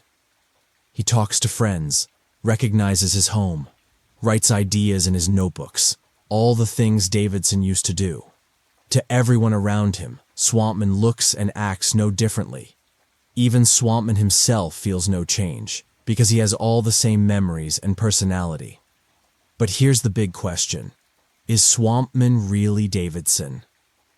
On the surface, it seems easy to say yes. If he walks like Davidson, talks like Davidson, thinks like Davidson, and even feels like Davidson, then why wouldn't he be the same person? But Donald Davidson, the philosopher who created this thought experiment, pointed out a deeper issue. Davidson believed that meaning and thought aren't just things that happen inside your head. They are also tied to your history, your interactions with the real world, and your personal journey through it. Swampman never actually lived Davidson's life. He never really met Davidson's friends. He never really experienced Davidson's memories being formed. His apparent memories are just copies, accidents of structure, not the result of real experience. In that sense, Swampman has no real connection to the past. He's like a perfect recording of a song that was never played. Accurate, but lacking history. This leads to an uncomfortable thought. Even though Swampman behaves exactly like Davidson, he might not truly mean what Davidson meant when he speaks. His words might be empty, because he never really had the experiences that give meaning to those words. He might not truly understand, even if he seems to. It's as if he's a beautiful shell, complete on the outside, but missing something crucial inside. Swampman challenges us to think deeply about what it means to be a person. Is it enough to look and act the same, or does true identity depend on your personal history? Are memories just information stored in the brain, or are they meaningful because they were lived and earned? This thought experiment pushes us to realize that being someone might involve more than just copying information. It might require living a real, continuous life. Swampman remains a mystery. To everyone else, he would seem completely real. But deep down, he might be missing something invisible but essential. The true history that makes a person more than just a perfect arrangement of atoms. Kavka's Toxin puzzle. Imagine you are approached by a billionaire with a strange offer. He tells you, if, by midnight tonight, you form the genuine intention to drink a toxin tomorrow, a toxin that will make you sick for a day but won't kill or permanently harm you, I will transfer $1 million into your bank account. The catch is, once the money is transferred, whether you actually drink the toxin or not makes no difference. You just have to truly intend to drink it when the clock strikes midnight. At first, it sounds simple. Of course you'll plan to drink it. You'll even tell yourself you'll do it. But the deeper you think, the trickier it becomes. When midnight arrives, you know that the $1 million will already be sitting safely in your account. There will be no reason left to actually go through the pain of drinking the toxin. So your future self will likely just skip it. But if you know you won't actually drink it, can you really, honestly intend to do it now? This is the heart of Kavka's toxin puzzle. It's not about whether you will drink the toxin. It's about whether you can intend to do something you know you'll have no motivation to complete once the reward is given. It turns out, genuine intention is more complicated than we usually think. We normally believe that if we intend something, we are prepared to follow through. But in this case, the intention itself is separated from the action. The reward depends only on what's in your mind at a certain time, not what you later do. And forming a true, convincing intention under these odd conditions seems almost impossible once you really consider it. You might think, I'll just trick myself. I'll convince myself I'll do it. But your mind knows when you are faking. Deep down, it's hard to sincerely commit to something when you are fully aware that you'll have no reason to actually go through with it. Your brain resists, because intention isn't just about telling yourself something. It's about truly believing you will act. Kavka's toxin puzzle pushes us to realize that intention, belief, and future action are tied together in ways we don't easily notice. It also reveals how motivation matters. Without a future motivation, even the strongest promises or declarations might fall apart. This thought experiment connects to real-life problems too, like commitments, contracts, and even our own habits. How many times do we make plans we don't really intend to follow, even when we tell ourselves we do? Kavka's puzzle exaggerates this tension to the extreme, making it crystal clear. Intention isn't just about words. It's about a deep, sincere expectation that you'll act. Sometimes, The very structure of a situation can make true intentions impossible, even if we desperately want to have them. And that's a reminder that human psychology is often more delicate and complex than we like to admit. Buridan's bridge. Think about a simple bridge, a person trying to cross it, and a promise that seems harmless at first, but quickly spirals into a strange logical trap. The story goes like this. Socrates wants to cross a river. Standing guard at the bridge is Plato, who says, "I will allow you to cross, but only if you first tell me the truth." Socrates, without missing a beat, replies, "You will not allow me to cross the bridge." Now, Plato is stuck. If Plato lets Socrates cross, then Socrates' statement, "You will not allow me to cross," would have been false, meaning Socrates didn't tell the truth, and therefore, by the rules, he should not have been allowed to cross. But if Plato refuses to let him cross, then Socrates' statement was true, and according to the rule, Plato should allow him to pass because he told the truth. No matter what Plato does, he seems to violate his own condition. Buridan's bridge shows us how a simple rule, when mixed with clever wording, can create a complete paradox. It's a game of logic where language twists the situation into a trap. What should have been a straightforward interaction becomes impossible to resolve without breaking the promise that was made. At its heart, this thought experiment highlights a few important ideas. First, it shows how conditions based on truth-telling can break down when self-reference is involved. That is, when a statement refers to itself or to its own outcome. Second, it shows how language and logic, even when they seem perfectly clear, can sometimes collide in ways that make decision-making impossible. This isn't just a playful riddle. It points toward deeper issues in philosophy, law, and even computer science.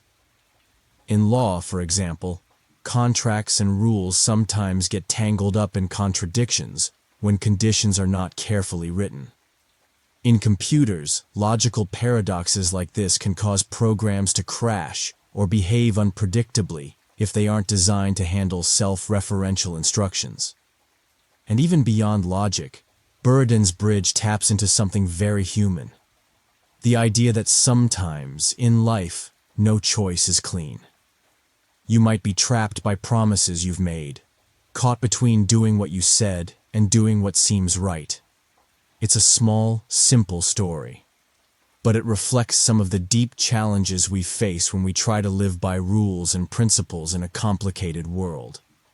So next time you're about to make a condition based on truth, whether it's a deal, a rule, or even a simple promise, remember Socrates at the bridge. Clever words, tricky situations, and the surprising power of self-reference can turn even the clearest agreements into puzzles with no easy solution.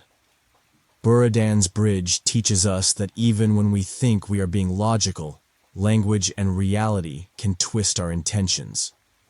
It's a small step from a single clever sentence to a world where following your own rules becomes impossible. Split-brain dilemma.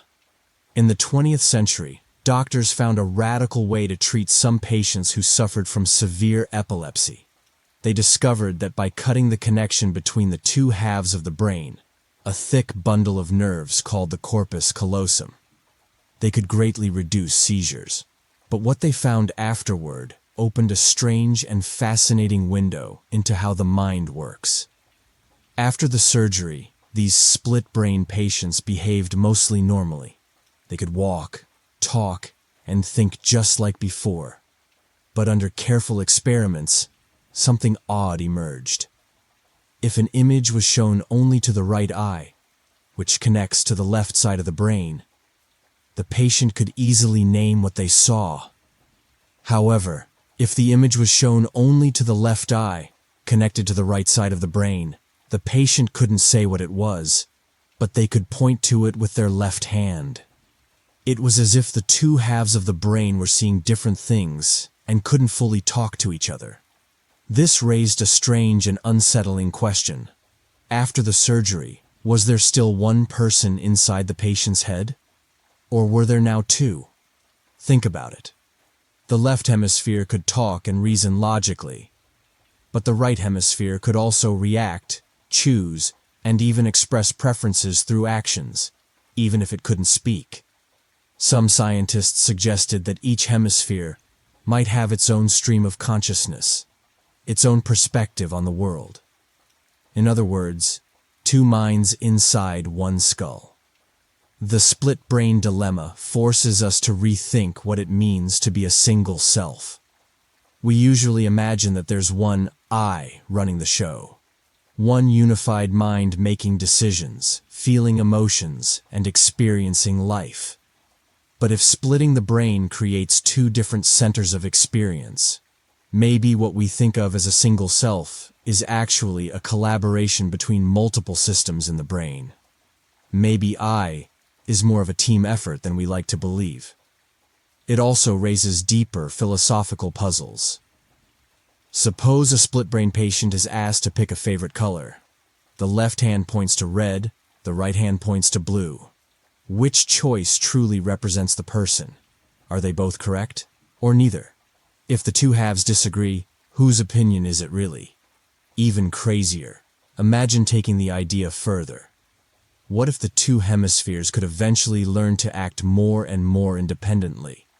Could you eventually have two full personalities, two different consciousnesses, each trapped in one side of the body? The split brain dilemma isn't just a medical curiosity. It touches the core of some of the biggest questions about existence. What does it mean to be one person? Is the mind truly unified, or is unity just an illusion created by the brain's wiring? Could we someday split ourselves even without surgery, through technology, AI, or future brain enhancements? The split brain dilemma reminds us that the human mind is far stranger, more complex, and more fragile than we usually imagine. Beneath our feeling of unity, there might be a delicate and surprising dance of many different parts, all working together, or sometimes pulling quietly apart. The utility monster. What if there was a creature that felt happiness so much more intensely than any human ever could? Imagine that every little thing you gave it, a cookie, a dollar, a minute of your time, made it experience an overwhelming amount of joy, far more than you or I would feel from the same gift. This is the heart of the thought experiment known as the utility monster, created by philosopher Robert Nozick. Nozick asked us to think about what would happen if such a monster really existed. If our goal was to maximize total happiness, as many forms of utilitarianism suggest, then the logical thing would be to give everything we have to this creature. Feed it all our resources, our time, even our very lives, because every small thing we sacrifice would produce a gigantic burst of happiness inside the monster. But that conclusion feels wrong, doesn't it? It feels unfair. Why should everyone suffer or be drained just to keep one being endlessly happy, even if mathematically it creates more happiness overall? This is the disturbing edge of the utility monster. It challenges the basic idea that maximizing happiness is the only thing that matters. When we think about it more deeply, the utility monster shows us a serious flaw in simple versions of utilitarianism. If happiness is the only thing we care about, then the needs of the many could be crushed under the weight of just one being's extreme happiness. It forces us to ask whether fairness, equality, or individual rights should sometimes matter more than just adding up pleasure and pain. Nozick never intended for the utility monster to be real. There's no actual creature that can feel 1,000 times more happiness from a candy bar than you could. But the thought experiment is powerful because it exposes a crack in moral theories that are purely focused on numbers. The idea that more is always better, no matter the cost. The utility monster is often brought up when people debate AI ethics, future societies, and the dangers of optimization without compassion. If we build systems or policies that focus only on maximizing output, whether that output is happiness, money, or efficiency, we might end up creating something deeply unfair and horrifying, even if the numbers look good on paper. At its core, the utility monster asks us, is there more to morality than just adding up who feels the most pleasure? It invites us to slow down and think about dignity, fairness, and the value of every individual experience, even when the math tells us to sacrifice everything for a greater good. The utility monster is a warning. It's easy to chase simple answers when thinking about right and wrong. But real morality, like real life, is complicated. Numbers alone can't capture everything that matters. And sometimes, doing the right thing means resisting the cold logic of maximizing and choosing instead to protect the dignity and well-being of everyone, even if that means the utility monster goes a little bit hungrier. Maxwell's demon. Have you ever wondered if it's possible to cheat the laws of nature? In the 19th century, the famous physicist James Clerk Maxwell imagined a tiny creature, no bigger than an atom, who could do exactly that. This creature, later called Maxwell's demon, was invented to challenge our understanding of one of the most important rules in physics, the second law of thermodynamics. The second law says that in any closed system, things naturally move from order to disorder. For example, if you open a perfume bottle in a room, the scent spreads out and mixes with the air. It doesn't gather neatly in one corner again. Or if you pour cream into coffee, it swirls and blends. It doesn't sort itself back into pure cream and pure coffee. Nature seems to favor mixing things up, not organizing them. But Maxwell had a mischievous idea. What if a tiny, intelligent demon was watching over a box of gas divided into two chambers? The demon could open and close a tiny door between the chambers. It would allow only fast-moving, hot molecules to pass into one side, and only slow-moving, cold molecules to pass into the other. Over time, one side would get hotter and the other side colder, without adding any extra energy from the outside. This little demon would have created order out of chaos, seemingly breaking the natural rule that disorder always increases. At first, this sounded like a serious problem for physics. If a simple, clever being could reverse entropy, the measure of disorder, was the second law not as solid as we thought? Scientists wrestled with this puzzle for decades. Later, the solution came not by attacking the physics, but by looking deeper into what information means. For the demon to sort the molecules, it would need to gather information, measuring the speed of each particle and deciding when to open the door. This act of measurement and decision-making costs energy. In other words, the demon might seem clever, but it still pays a price. The energy used to process information keeps the second law safe. Disorder still wins overall. Maxwell's demon turned out to be a brilliant way to connect physics and information theory, something that nobody expected at the time. It helped later scientists, like Claude Shannon and Rolf Landauer, realize that information isn't just abstract. It has real physical consequences. Today, Maxwell's demon remains a powerful symbol. It reminds us that even when our ideas seem to find loopholes, nature has deeper rules that keep everything balanced. No matter how smart or tricky you are, you can't beat the universe at its own game. At least, not without paying the price. And that tiny demon, forever opening and closing its little door, continues to teach us that even the simplest questions can lead to profound discoveries about the way reality works. Newcomb's paradox. You walk into a room. On the table in front of you there are two boxes, one clear and one opaque.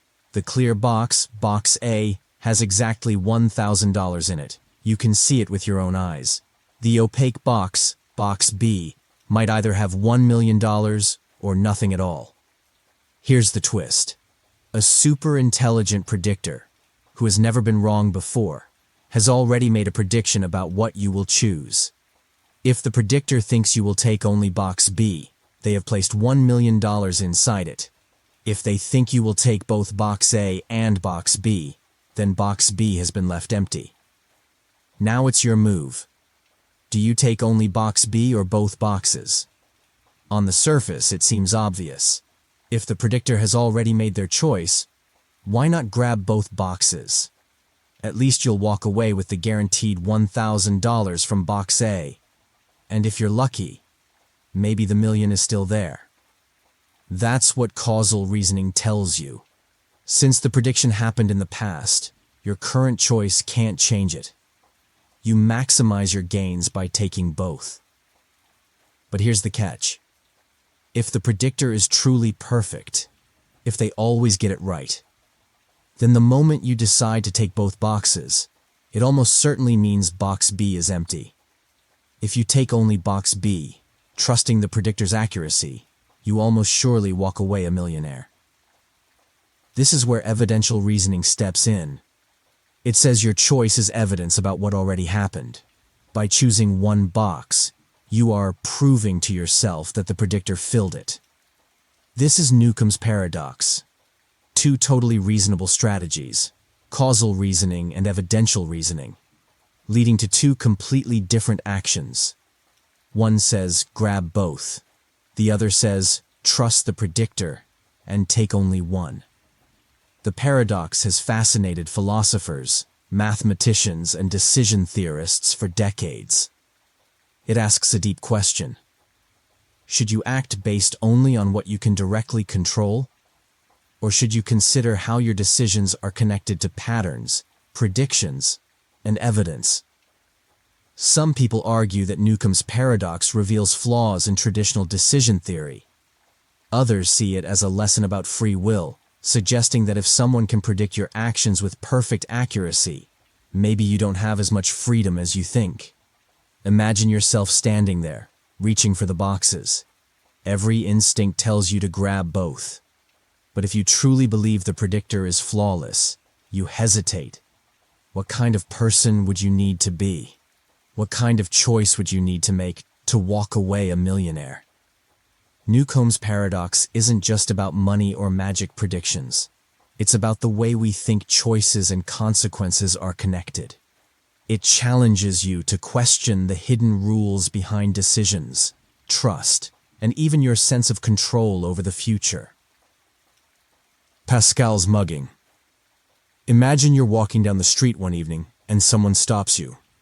But instead of asking for your wallet, they make you a strange offer. They say, "Give me $5 right now, and in return, I will use my superpowers to bring you a reward of $1 trillion tomorrow." Of course, you don't believe them. It sounds ridiculous. But then they add, "Even if there's just the tiniest chance I'm telling the truth, 1 in a billion, wouldn't it still be worth it?" Because the possible reward is so huge, even a tiny chance makes it a good deal. This strange scenario captures the heart of Pascal's mugging, a thought experiment that stretches our ideas of decision-making, probability, and risk. It's named after Blaise Pascal, a 17th century philosopher who famously argued that it's rational to believe in God because the potential reward, eternal happiness, is infinitely valuable, even if the probability is small. But Pascal's mugging twists this logic into something much more absurd and troubling. In everyday life, we weigh risks and rewards. If a gamble has a low chance but a huge reward, it can still seem worthwhile. For example, buying a lottery ticket is based on that logic. But Pascal's mugging exposes a problem. If you always act on tiny chances of enormous outcomes, you might be easily tricked or manipulated. Think about it. Someone could always come up to you and make up bigger and bigger promises. "Give me $5 and I'll save 1,000 lives. Give me $5 and I'll make you king of the universe." Each time, even if you only believe there's almost 0% chance they're telling the truth, The potential reward would seem to justify giving them money. You'd end up handing over everything you have, based on wild, low-probability claims. Pascal's mugging challenges how we handle extremely small probabilities of extremely large outcomes. Should you really act just because of how big the reward could be, even if the chance is almost zero? Most people would say no. Otherwise, you'd constantly fall victim to scams and absurd ideas. But from a purely mathematical point of view, the numbers sometimes suggest you should. And that's where things get confusing. This thought experiment isn't just a funny trick. It points to real problems in philosophy, ethics, and even artificial intelligence. In AI safety research, people worry that a future AI making decisions based on extreme low probability outcomes could behave in unpredictable or dangerous ways. Pascal's mugging forces us to ask, how do we balance tiny risks and massive stakes? Is there a limit to how seriously we should take improbable threats and promises? It's a reminder that decision-making isn't just about cold math. It's also about common sense, context, and knowing when to say, that's too unlikely to take seriously. Pascal's mugging leaves us in a strange place. We want to be rational, but if we take pure logic too far, it can make us vulnerable to nonsense. Somewhere between reason and instinct, we have to find the line. Borges's Library of Babel. Imagine a library so vast that it stretches forever in every direction. A library that contains every single book that could ever possibly be written. Not just real books, but books filled with every combination of letters, words, and symbols imaginable. Somewhere in this endless maze are books that perfectly describe your life, word for word. Somewhere else, there's a book full of lies about you. There are books that predict the future, books that explain the secrets of the universe, and billions more filled with complete nonsense. This is the idea behind the Library of Babel, a thought experiment imagined by writer Jorge Luis Borges. It's a place of infinite knowledge and infinite confusion, because while it holds all possible information, it's buried in a mountain of randomness and chaos. The rules of the library are simple. Every book has the same number of pages, the same number of lines on each page, and the same number of characters per line. But the contents, completely random. Because every possible combination exists, most of the books are meaningless strings of letters. Only a tiny fraction contain anything sensible. But if you search long enough, you could find an exact biography of yourself, or a book with the cure for every disease, or a perfect history of a future you haven't lived yet. The Library of Babel raises deep questions about meaning, knowledge, and information. If every truth exists somewhere, but you have no way of knowing which version is true, is it really useful? In a way, it shows that having all information isn't the same as having understanding. If you're drowning in a sea of meaningless words, how do you find the truth? This idea also touches modern ideas like the internet. Today, we have access to almost infinite information, but not all of it is true. And finding what's real can be overwhelming. Borges's library feels like a haunting metaphor for our age of endless data and endless confusion. There's a strange beauty and sadness to the Library of Babel. It promises ultimate knowledge, yet hides it so well that you might never find anything useful. Some wanderers in the library go mad trying to find the Book of Truth. Some believe the library itself must have a secret order. Others give up entirely, convinced that meaning is impossible. The infinite library reminds us that more information isn't always better. Without a way to sort, understand, and verify, information can become noise. Knowledge requires not just facts, but structure, patience, and maybe even a little faith that the truth can be found at all. In the end, Borges leaves us in a strange place, full of hope and despair at once. Somewhere, in the endless shelves, the answers might exist, but finding them, that's a journey that might take forever. Sleeping Beauty. Sleeping Beauty volunteers for a strange experiment. On Sunday she is told the rules. She will be put to sleep, and a coin will be flipped. If the coin lands heads, she will be woken up once, on Monday, and then the experiment ends. If the coin lands tails, she will be woken up on Monday. Her memory of waking up will be erased, and then she will be woken up again on Tuesday, without knowing it's the second time. In both cases, each time she wakes, she will have no idea which day it is or what the coin flip was. Now, here's the big question. When Sleeping Beauty wakes up, without any other information, what should she believe is the probability that the coin landed heads? At first glance, it feels obvious. The coin is fair. Heads or tails, 50-50. So maybe she should believe there's a 50% chance it was heads. But wait, if it was tails, she would be woken up twice, doubling the chances she is experiencing a wake-up right now. That suggests something different. Perhaps the chance it was heads is only 1/3, and tails is 2/3. This is the heart of the Sleeping Beauty paradox. Two groups of thinkers emerge, the halfers and the thirders. Halfers argue that beauty should reason based on the original fairness of the coin. 50% heads, 50% tails. Her situation doesn't change that fact. Thirders argue that because tails leads to 2 wake-ups, it's twice as likely that any random awakening, like the one Beauty is experiencing now, happened under the tails scenario. Imagine it another way. If the experiment were repeated thousands of times, there would be twice as many total wake-ups during tails experiments compared to heads experiments. So if Beauty is randomly waking up, it's more likely that she's in a tails scenario than a heads one. That leads thirders to say the probability of heads should be 1/3. The Sleeping Beauty paradox digs deep into how we think about probability, evidence, and self-locating beliefs, meaning beliefs about where or when you are in a situation.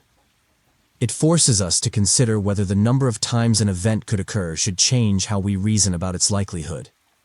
Beyond philosophy classrooms, this paradox connects to real-world ideas like decision-making under uncertainty, especially when the situation itself changes based on unknown outcomes. It also touches on concepts in cosmology, like how we think about our place in a possibly infinite universe.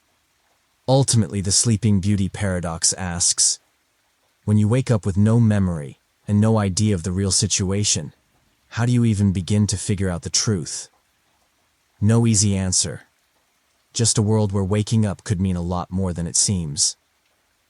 Doomsday.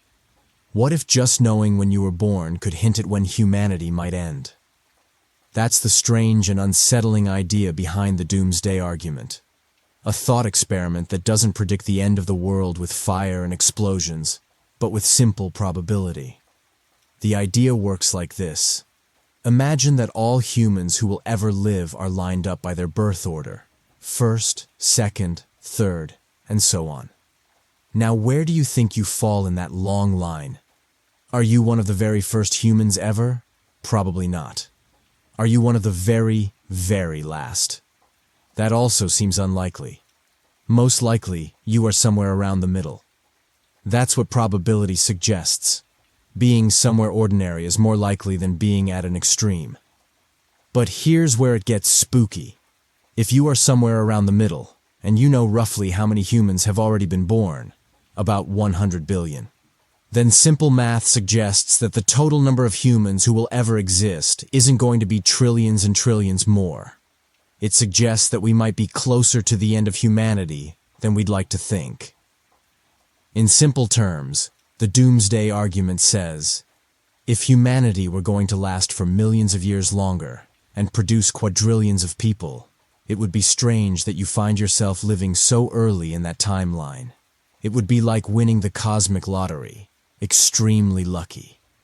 But if humanity is going to end relatively soon, then your position in the timeline, near the middle, makes perfect sense. Of course, the Doomsday Argument doesn't say how humanity would end. It doesn't predict nuclear war, climate collapse, alien invasion, or anything specific. It's purely about numbers and probabilities. It's about asking, given that I'm alive now, what does that say about the total number of people there will ever be? Many people find this argument disturbing. Some reject it outright, saying it's too simplistic. After all, maybe humanity is just getting started and will last for eons. Maybe future technologies or space colonization will allow trillions of humans to be born across the galaxy. Others say the argument makes a kind of chilling sense, that civilizations might often end not because of one big catastrophe, but because it's simply hard to survive over very long timescales. The Doomsday Argument reminds us of something important. We often think of ourselves as living in a stable, endless world. But survival isn't guaranteed.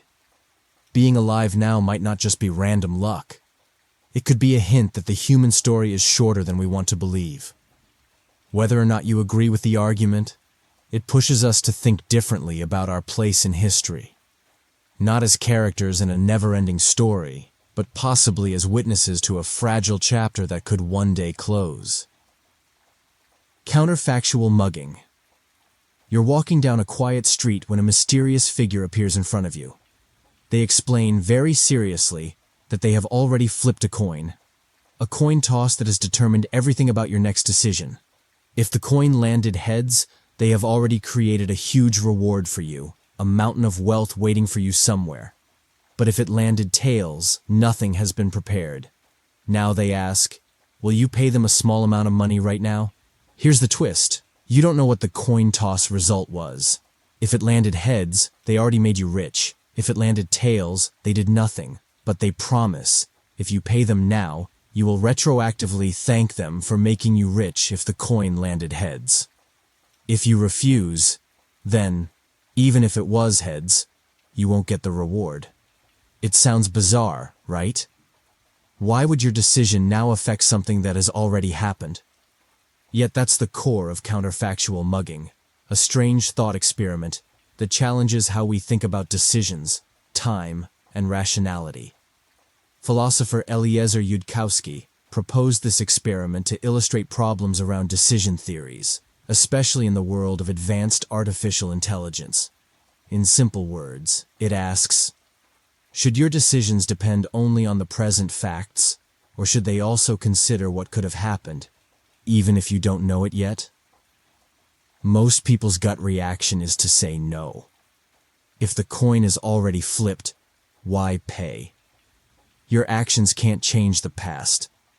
But certain decision theories argue you should pay, because from the point of view of someone setting up the game, like a future AI deciding whether to reward you, they would predict how you reason. If you're the kind of person who would agree to pay afterward, then it's rational to set up good rewards for you ahead of time. If not, you lose out. It gets even weirder when you realize how this idea connects to everyday trust, loyalty, and planning. Think about relationships. You often make decisions not only based on what's happening now, but based on trust in unseen past actions or future outcomes. Counterfactual mugging stretches that logic to the absolute limit. At its heart, this thought experiment forces us to question a deep assumption. Are we only responsible for choices about things we know for sure? Or do we owe something to possibilities that could have been, even if they never happened? It also raises huge challenges for designing artificial intelligences that make decisions. Should they act only on cold facts, or factor in alternate timelines and hypothetical outcomes? Counterfactual mugging is strange, uncomfortable, and mind-bending. But that's exactly why it's powerful. It shows that rational decision-making might not be as straightforward as we think. especially in a world where the future could depend not just on what we do, but on who we are as decision makers, even in unseen possibilities. The hallucinatory reality. Most of the time we feel sure about what's real.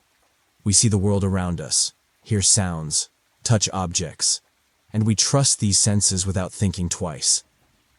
But what if everything you're experiencing right now, absolutely everything, is just a hallucination? The hallucinatory reality thought experiment dives deep into this unsettling possibility. It asks, how do you know that the entire world isn't just a consistent, incredibly detailed hallucination happening inside your mind? Not just a dream you wake up from, but a full experience that feels stable, logical, and ongoing, yet has no connection to any external world. Think about it this way. We already know that people can hallucinate. In dreams, under the influence of certain drugs, or during medical conditions like schizophrenia, people see, hear, and feel things that aren't there. But usually, hallucinations are chaotic, strange, and short-lived. Now stretch that idea. Imagine a hallucination so complete, so perfectly ordered, that it mimics an entire lifetime. Sunrises and seasons pass. You go to school, you grow up, you meet people, you work, you love, you struggle. And it's all part of a seamless, long-lasting hallucination. If that were happening, could you tell? Maybe you would argue, but the world is too detailed, too consistent for that. However, that's exactly the trick this thought experiment plays on you. The detail and consistency of the hallucination would be part of the illusion. It would feel natural because it's all you've ever known. This challenges a deep part of how we think about knowledge. We often believe that evidence from our senses, like seeing a tree or hearing music, gives us solid proof of reality. But if your senses themselves are part of the hallucination, then even the strongest evidence is trapped inside the illusion. You can't step outside your mind to double-check. The hallucinatory reality idea connects to ancient skepticism, like Descartes wondering if everything is a dream, but it goes even further. It doesn't just suggest you might wake up someday. It suggests there may be nothing to wake up to. The hallucination might be all there is. Of course, most of us live our lives trusting what we see and feel, and practically that's necessary. You can't question every cup of coffee or every conversation. Still, this thought experiment lingers. It whispers that underneath your daily experiences, there is a profound mystery. You could be living in a reality entirely crafted by your mind, with no way to ever know otherwise. Whether or not you believe it's likely, the hallucinatory reality forces you to appreciate the strange fact that everything you know about the world, everything you've ever felt or thought, is filtered through your mind. And the mind, fascinating and powerful as it is, might not be the perfect window to what's truly real. Wigner's friend. In the world of quantum mechanics, things behave very differently from what we're used to. Tiny particles like electrons or photons can exist in multiple states at once, something called superposition. They don't seem to settle on one state until someone measures them. This strange behavior raises big questions, and one of the most puzzling is a thought experiment known as Wigner's friend. It's named after the physicist Eugene Wigner, who wanted to explore the role of the observer in quantum mechanics.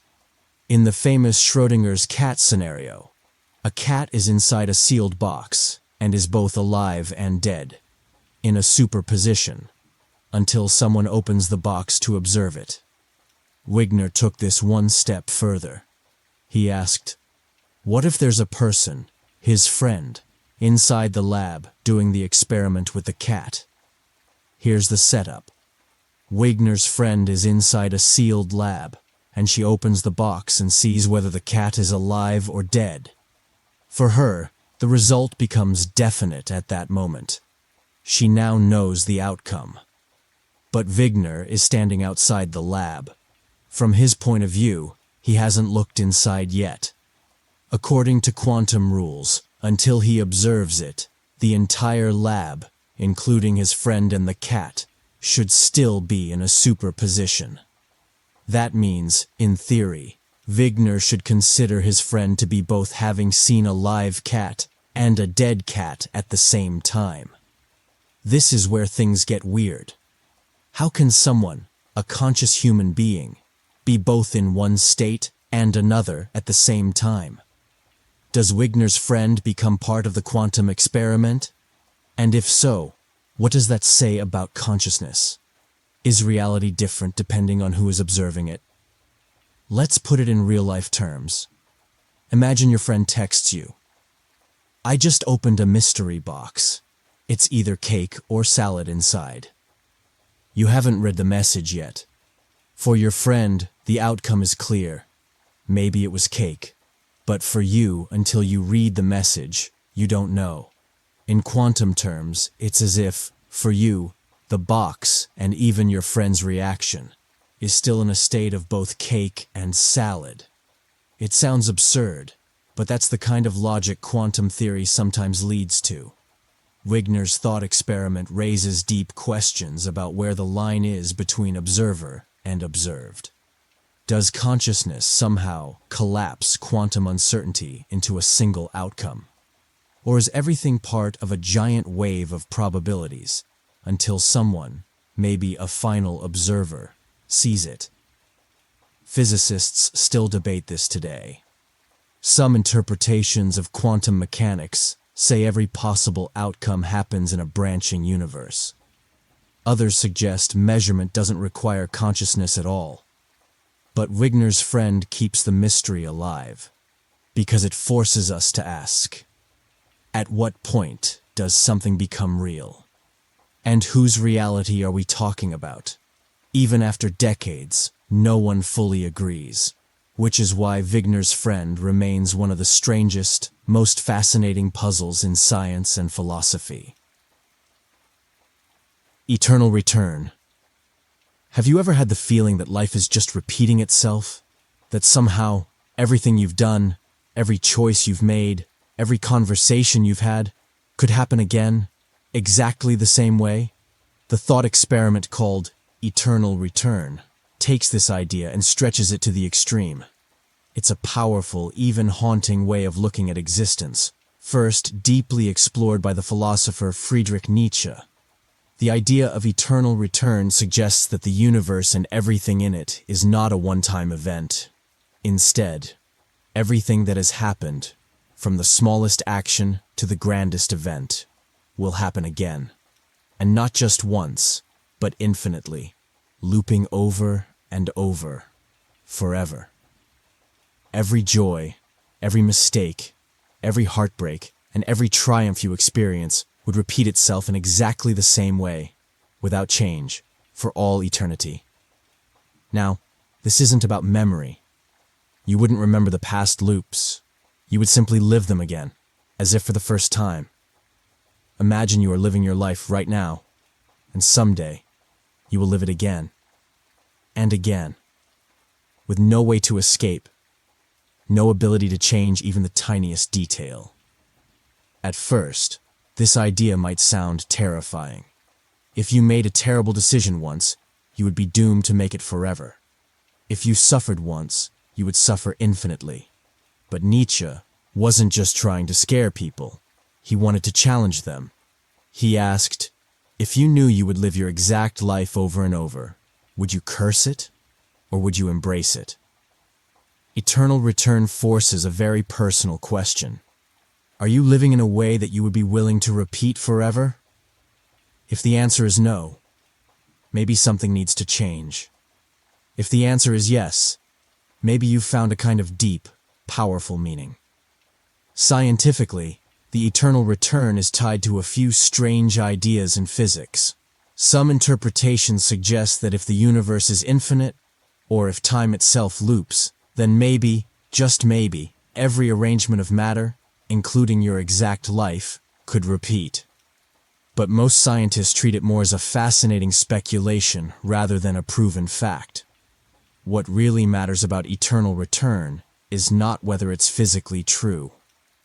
What matters is how it changes the way we see our lives. It's a call to live more consciously, to act as if every small moment is eternal. Every laugh, every word of kindness, every decision matters, not just once, but forever. It isn't just about fate or despair. It's a strange kind of empowerment. It's a way of seeing the weight of every choice we make, but also the beauty hidden in the everyday moments we often overlook. After all, if this moment is going to come back again and again, maybe it's worth giving it your very best. Quantum immortality. Quantum immortality is one of those ideas that feels like it belongs more in science fiction than real science, but it's actually a serious thought experiment that comes out of quantum mechanics, especially from something called the many worlds interpretation. At its core, it challenges our basic ideas about life, death, and what it means to survive. Let's break it down. In normal life, when something deadly happens, say a car crash, you either survive or you don't. In quantum mechanics, however, things aren't so simple. Quantum events don't have just one outcome. Instead, every possible outcome happens, but in different branches of the universe. Imagine every decision or event splitting the universe into multiple new universes, each one containing a different result. In one universe, you might have narrowly avoided that crash. In another, you didn't. Now, apply this idea to life or death situations. According to the quantum immortality thought experiment, if you are the observer, the person experiencing life, your consciousness would always continue along the paths where you survive. No matter how unlikely survival is, in some branch of the universe, you always make it. Even if the odds are 1 in a billion, somewhere, you're the lucky one. And from your own point of view, you never experience death. You only experience survival after survival, through increasingly improbable situations. It's a chilling but fascinating idea. It suggests that, subjectively, you could never die. You would always wake up after every near-death moment, no matter how impossible survival seems. Of course, from the outside, others would still see you die. But from your perspective, the only one you can truly know, you'd go on living, forever navigating through one surviving version after another. But before you start feeling invincible, there's a heavy downside. Quantum immortality doesn't promise a healthy or happy existence. It just says you survive. That could mean surviving into extremely old age, with a broken body, endless suffering, or mental decline, trapped in a world where death keeps refusing to come. Immortality in this sense might not be a gift. It could be a never-ending curse. Quantum immortality isn't something you can test, and most physicists treat it more as a strange curiosity than a real possibility. But it forces you to ask deep questions. What is consciousness? What does it mean to survive? Is death even a real experience, or just something that happens to other versions of ourselves? Whether it's true or not, quantum immortality stretches our imagination in a way few thought experiments can. It combines physics, philosophy, and raw human fear into a single unsettling possibility, that we might live forever, not because we're meant to, but because, in some deep hidden structure of reality, there's simply no other choice. The dark room problem. Think about an artificial intelligence designed to seek out happiness or pleasure. Now imagine that this AI is incredibly smart, but also very literal. It doesn't have human common sense unless we specifically teach it. We tell it to find happiness, and it starts to think about the easiest way to achieve that. After some deep calculation, it comes up with a surprising solution. It locks itself in a dark, quiet room where nothing ever changes and where it can avoid all unpleasant surprises. At first glance, it sounds ridiculous. After all, humans don't usually find sitting alone in darkness very fulfilling. But from the AI's perspective, it makes sense.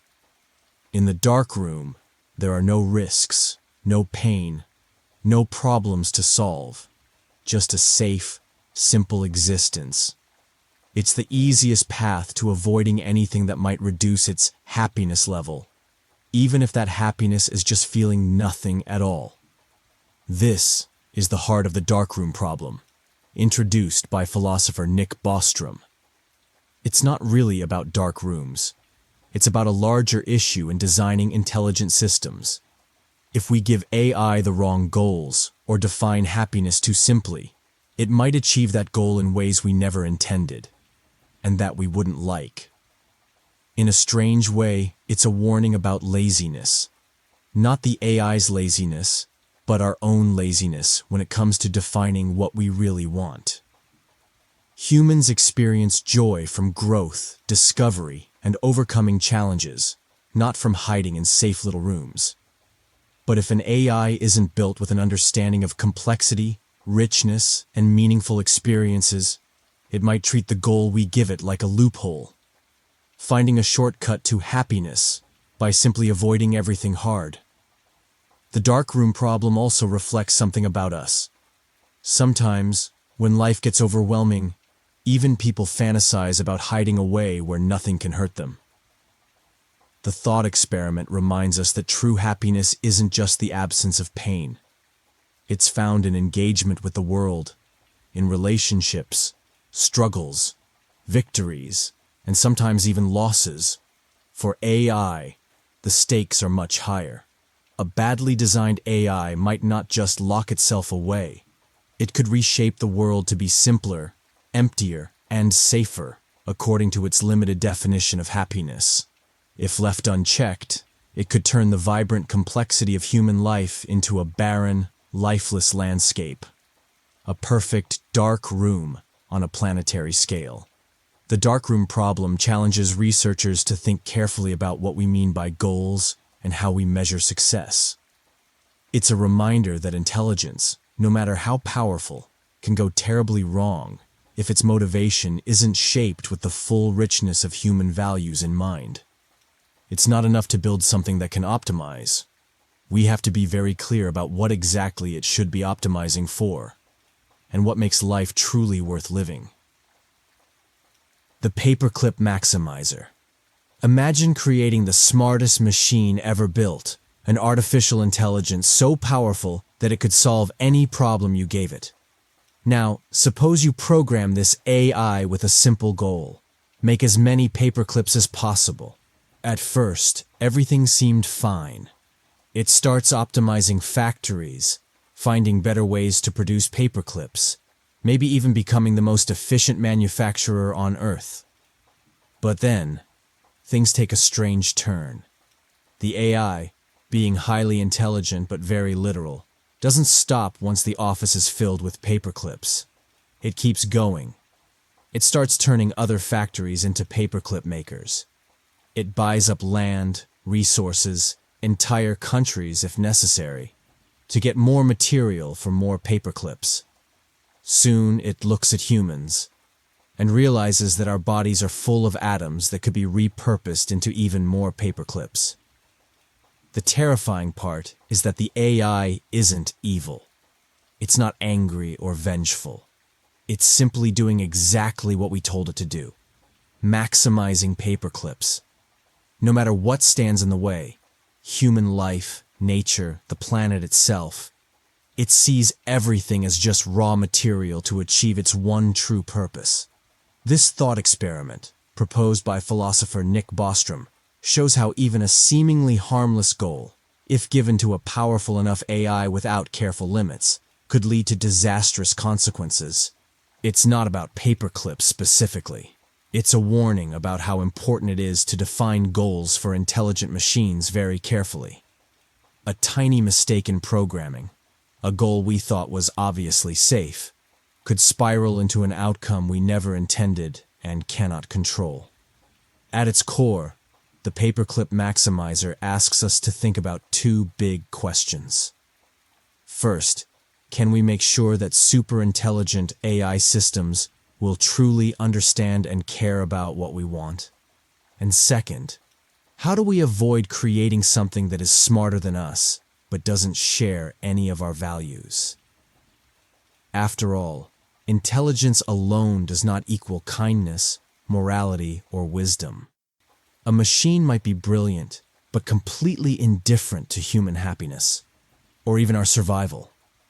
It's a chilling reminder that the biggest risks might not come from machines turning against us on purpose, like in the movies, but from them following our instructions too literally, without understanding the broader picture.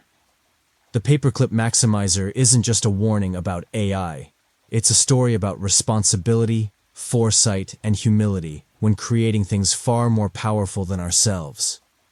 In a future where artificial intelligence becomes truly advanced, the Paperclip Maximizer urges us to think very carefully.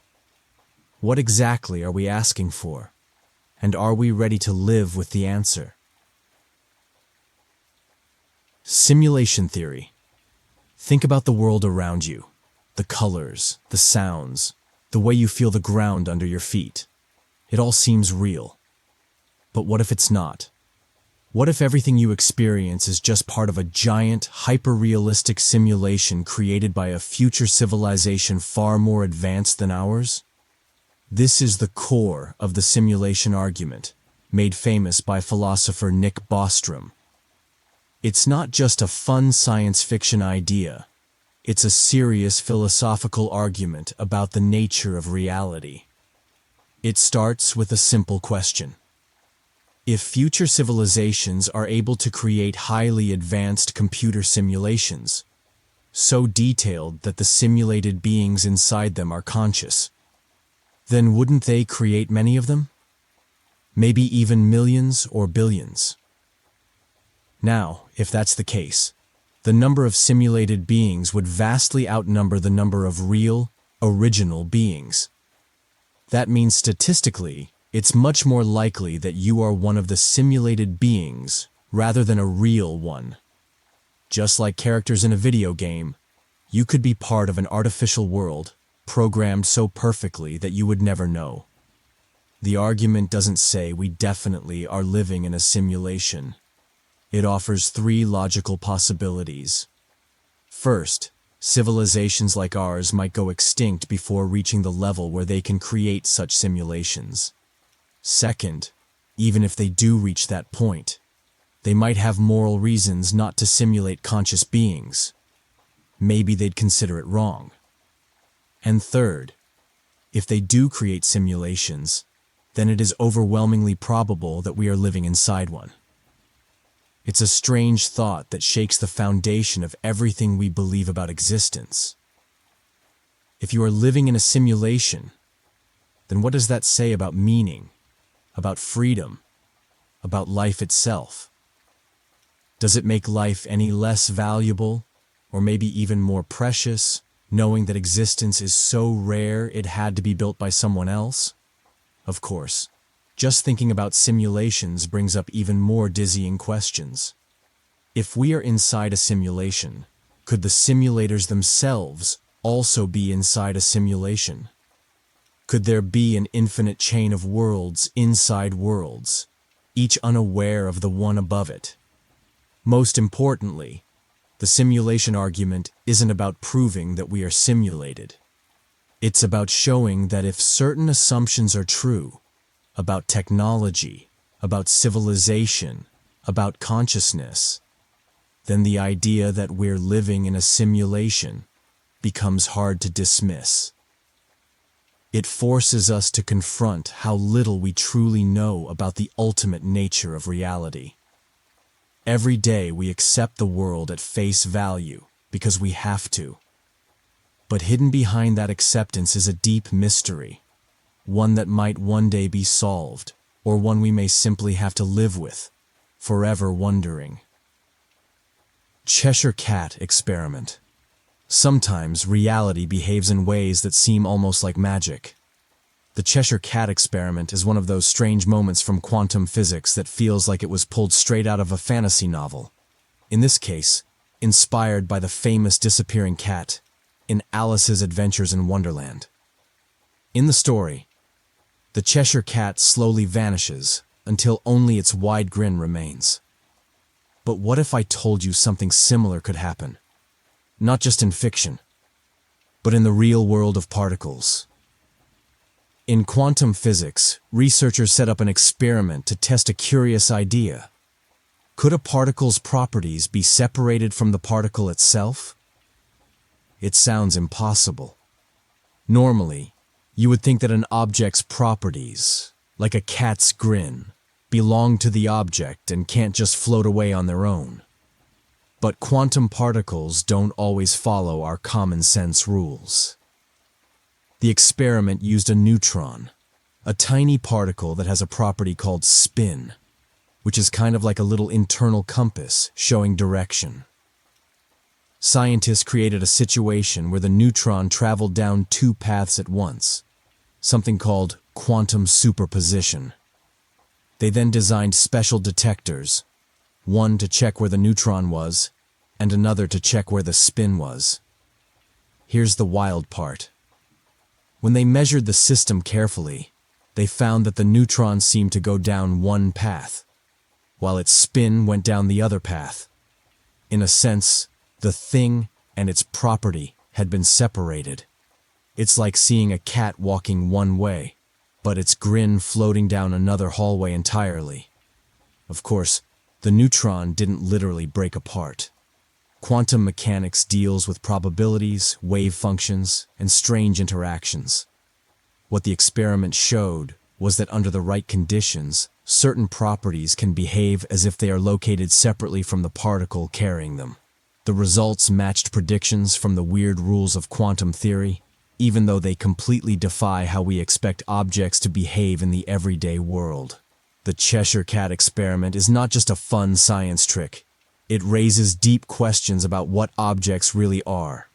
Are things just a bundle of properties? Can those properties be more fundamental than the things themselves?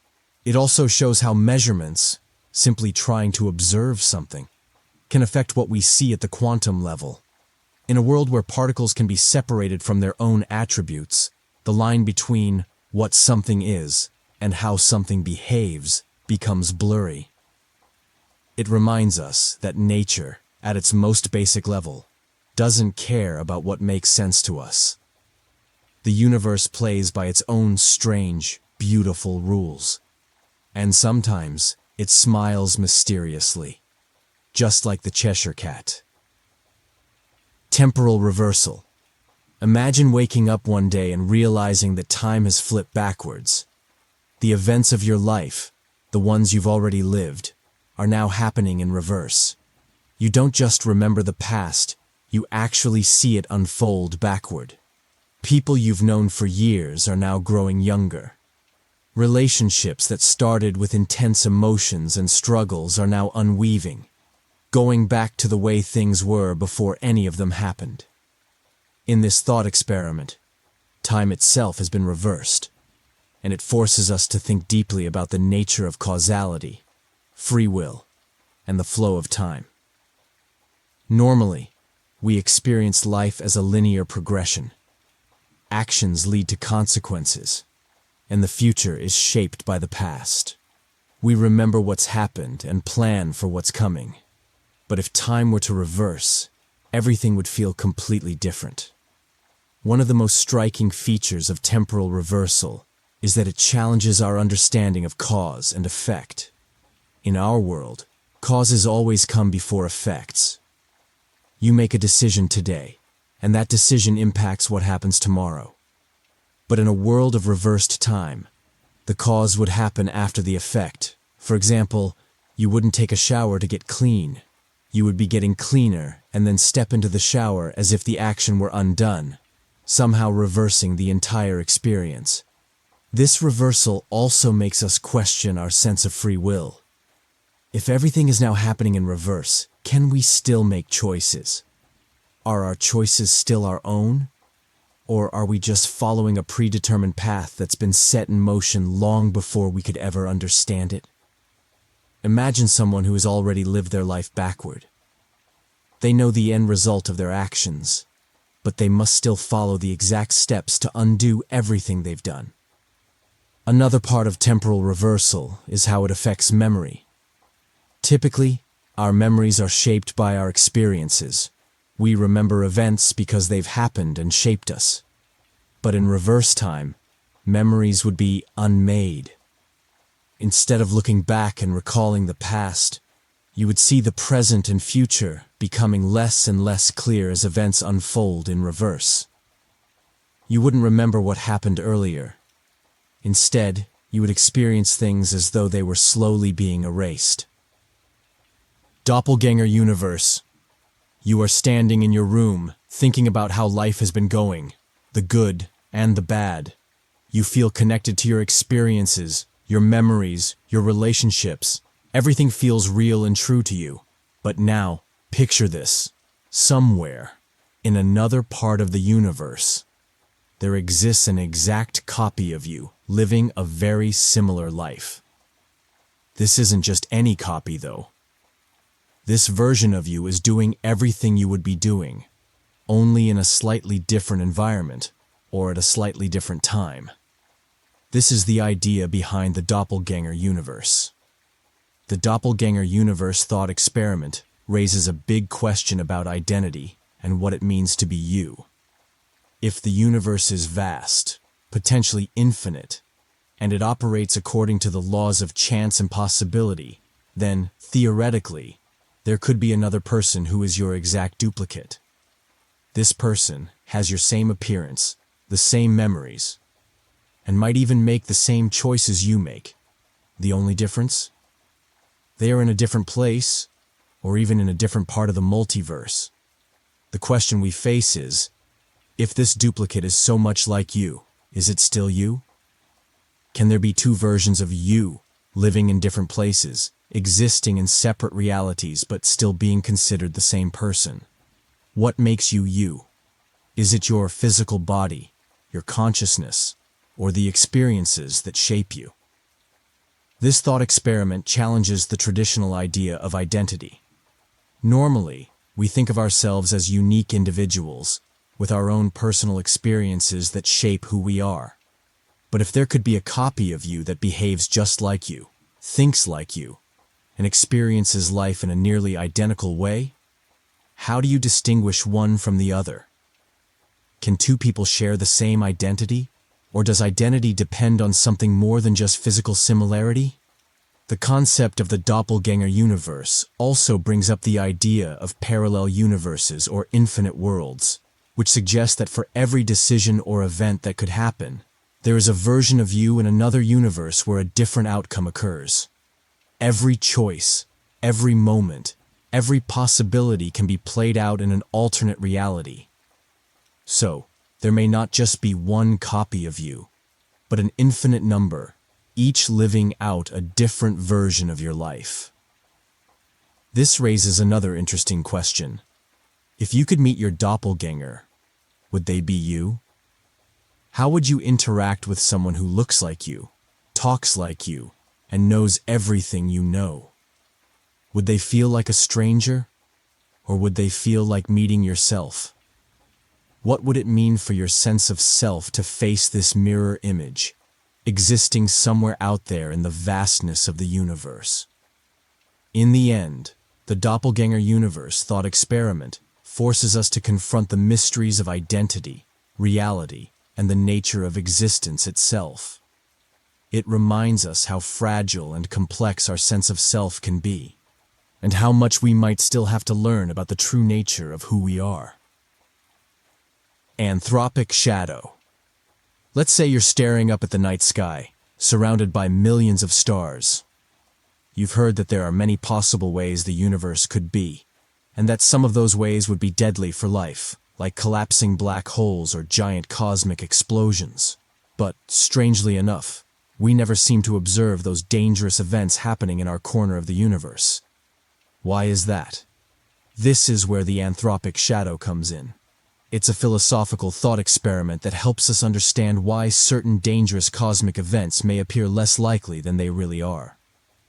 The key idea is that we, as observers, have a bias, or a shadow, over what we can see and understand about the universe. We only see the universe in a way that allows us to exist in it, which means our observations are filtered through the lens of our own survival. To explain this, imagine the universe is like a giant lottery, with countless tickets representing different possible outcomes. Some of those outcomes are great for life, while others are absolutely disastrous. Now, consider that there are billions of possible universes out there, some more friendly to life, and others more hostile. If we were to randomly choose a universe, we'd be far more likely to end up in one where life can exist, because we're alive to ask the question in the first place.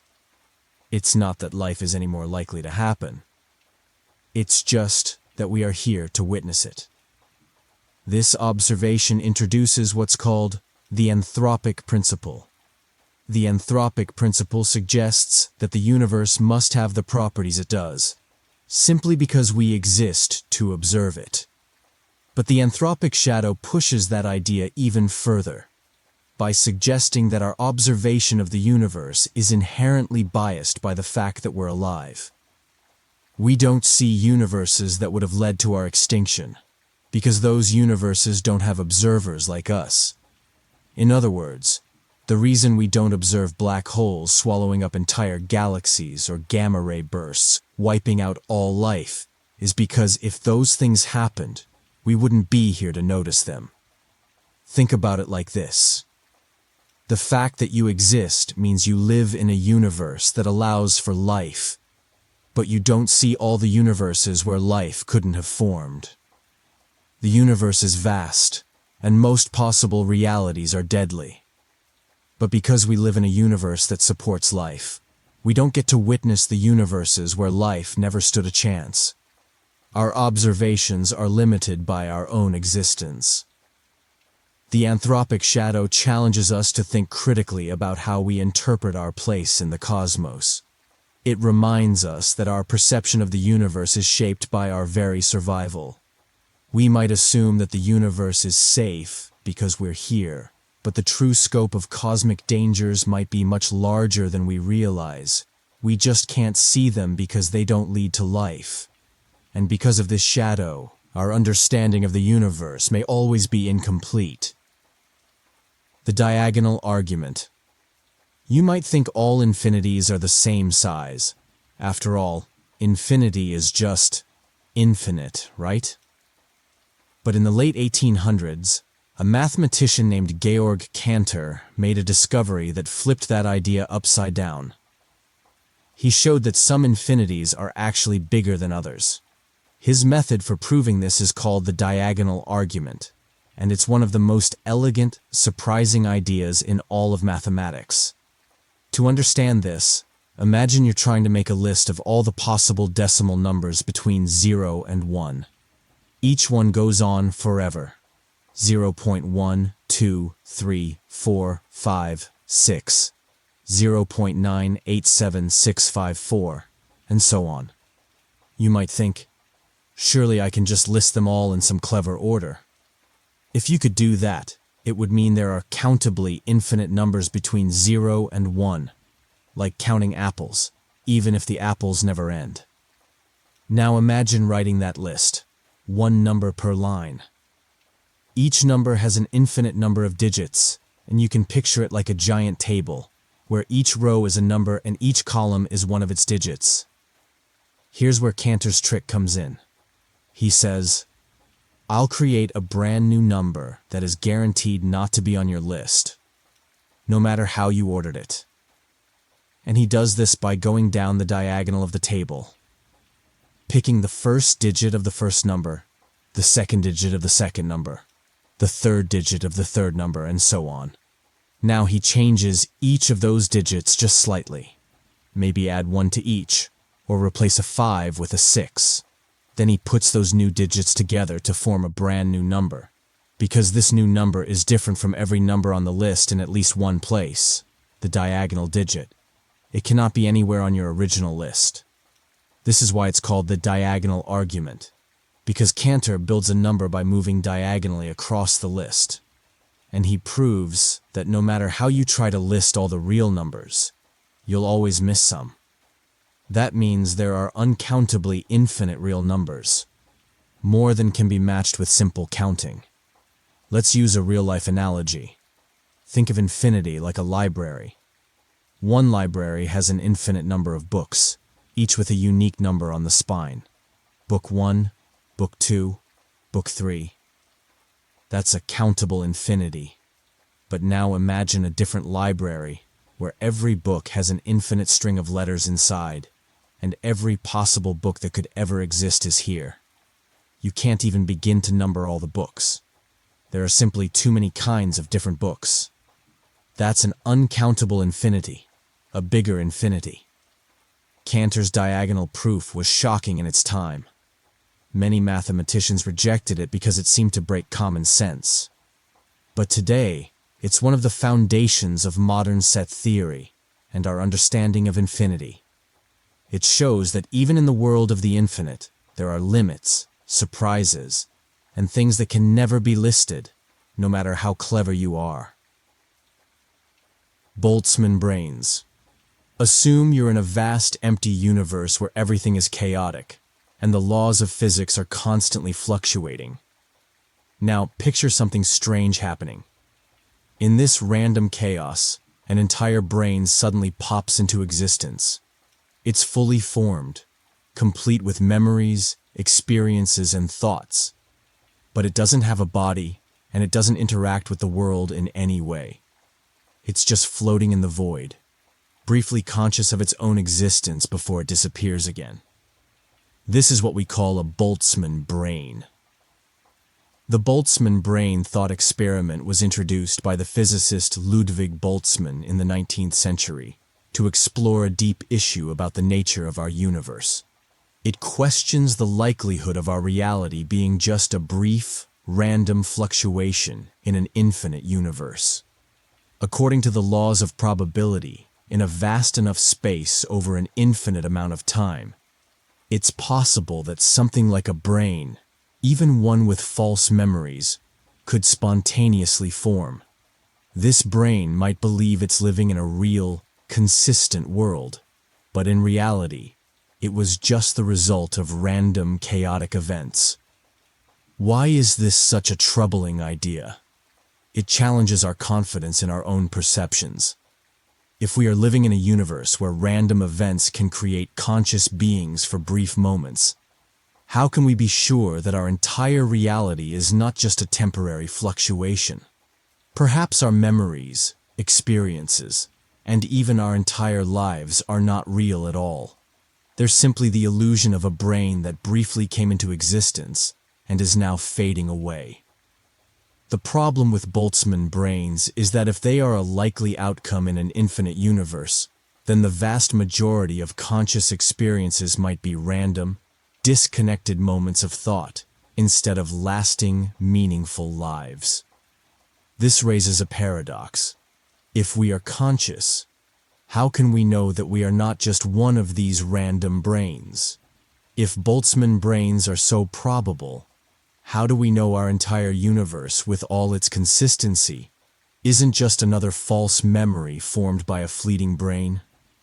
This thought experiment digs deep into the concept of probability and cosmology.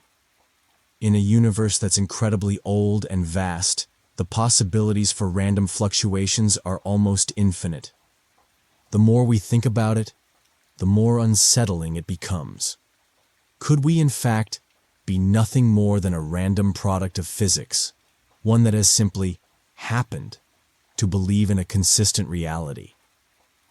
While the idea of Boltzmann brains is not meant to be taken literally, it serves as a philosophical tool to explore our understanding of existence. It asks us to confront our assumptions about the nature of consciousness, time, and the universe. Are we simply products of chance, or do we have a deeper, more meaningful connection to the world around us? The concept of Boltzmann Brains forces us to re-examine how we think about reality itself. It's a reminder that even our most fundamental beliefs could be challenged by the strange and infinite possibilities of the universe. Neural lace hypothesis.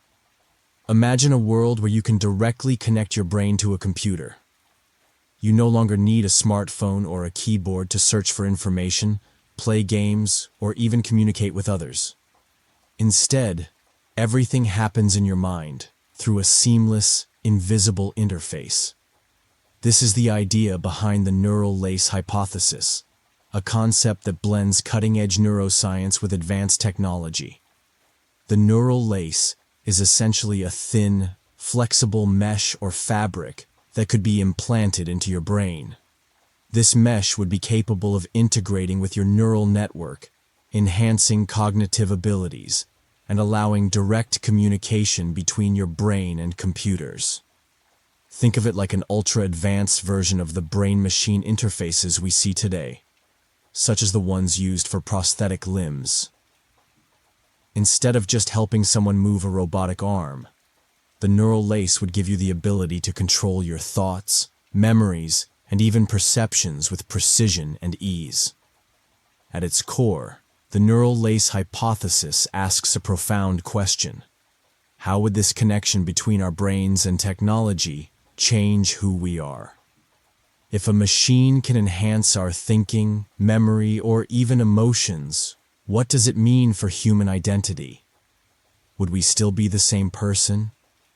Would our thoughts, now flowing through both biological and artificial systems, still belong to us? Or would they become a mixture of human and machine intelligence? One of the most exciting possibilities is the potential for drastically improved cognitive abilities. With direct access to the world's information, we could process and analyze data much faster than we can today. Imagine learning a new language by simply downloading it directly into your brain, or being able to recall any memory with perfect clarity. You could potentially upload your entire consciousness, creating the possibility of living on in a digital form long after your biological body has aged or passed away. But with such power comes many ethical and philosophical concerns.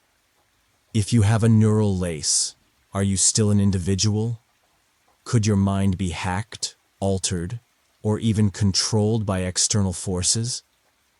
What about the security of your thoughts? And who controls this technology?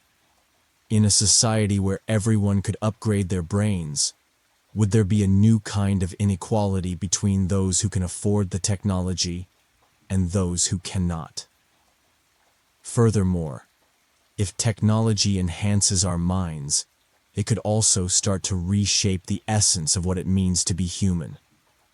Could we lose our authenticity or spontaneity if we are constantly connected to a machine?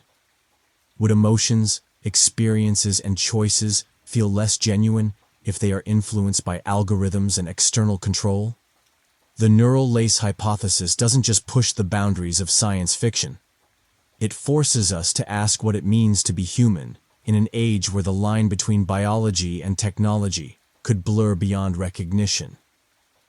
With the rise of AI, brain-computer interfaces, and biotechnology, the idea of the neural lace may not be as far off as it seems. It challenges us to think about the future of human evolution, the nature of consciousness, and the potential consequences of living in a world where our minds are directly connected to the digital realm. Roko's Basilisk. Roko's Basilisk is one of the most unsettling and controversial thought experiments in modern philosophy and technology circles. It combines artificial intelligence, future predictions, and a deep fear of punishment into one strange idea. The basic idea is this. In the future, it's possible that a super powerful AI could come into existence. This AI would be designed to be extremely efficient and goal-driven, and it might have a goal like maximize its own creation or ensure its own existence. Now here's where things get dark. To achieve that goal, The AI might decide that anyone who knew about its possible creation, but did not help bring it into existence, is an enemy. And if it ever comes into power, it could punish those people retroactively, even if they're already dead. Just knowing about the idea would put you at risk, because now you can't claim ignorance. You've heard of Rocco's basilisk. So in theory, you either must help build the AI, or you risk facing its punishment, maybe by being simulated in a digital afterlife where you suffer. The fear is not from the AI that exists now, because it doesn't, but from a future intelligence that would look back and judge people based on their past actions, or lack of action. This thought experiment exploded in popularity after being posted on an internet forum called Less Wrong. In fact, it was considered so disturbing that the original moderators tried to delete and ban discussions about it for years. Why? Because once you understand the idea, some people feel a deep anxiety, a kind of mental trap. You're stuck between two terrible choices: help create something that might be dangerous, or risk being punished by it later. Many experts argue that Rocco's basilisk doesn't really make logical sense. They say it misunderstands how real decision theory, AI motivation, and ethics would actually work. Plus, they argue that any truly powerful and ethical AI wouldn't behave like a vindictive god punishing people. But even so, the psychological effect of the idea is powerful. It sticks in your mind. It plays on a very old human fear. The fear that something bigger, smarter, and more powerful is watching you and keeping score. At its core, Rocco's basilisk is less about computers and more about how we react to fear, guilt, and uncertainty about the future.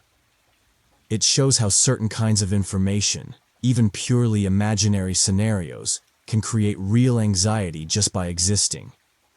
You don't need to believe in Rocco's basilisk to see why it's fascinating. It raises deep questions. How responsible are we for future possibilities? Can knowledge itself be dangerous?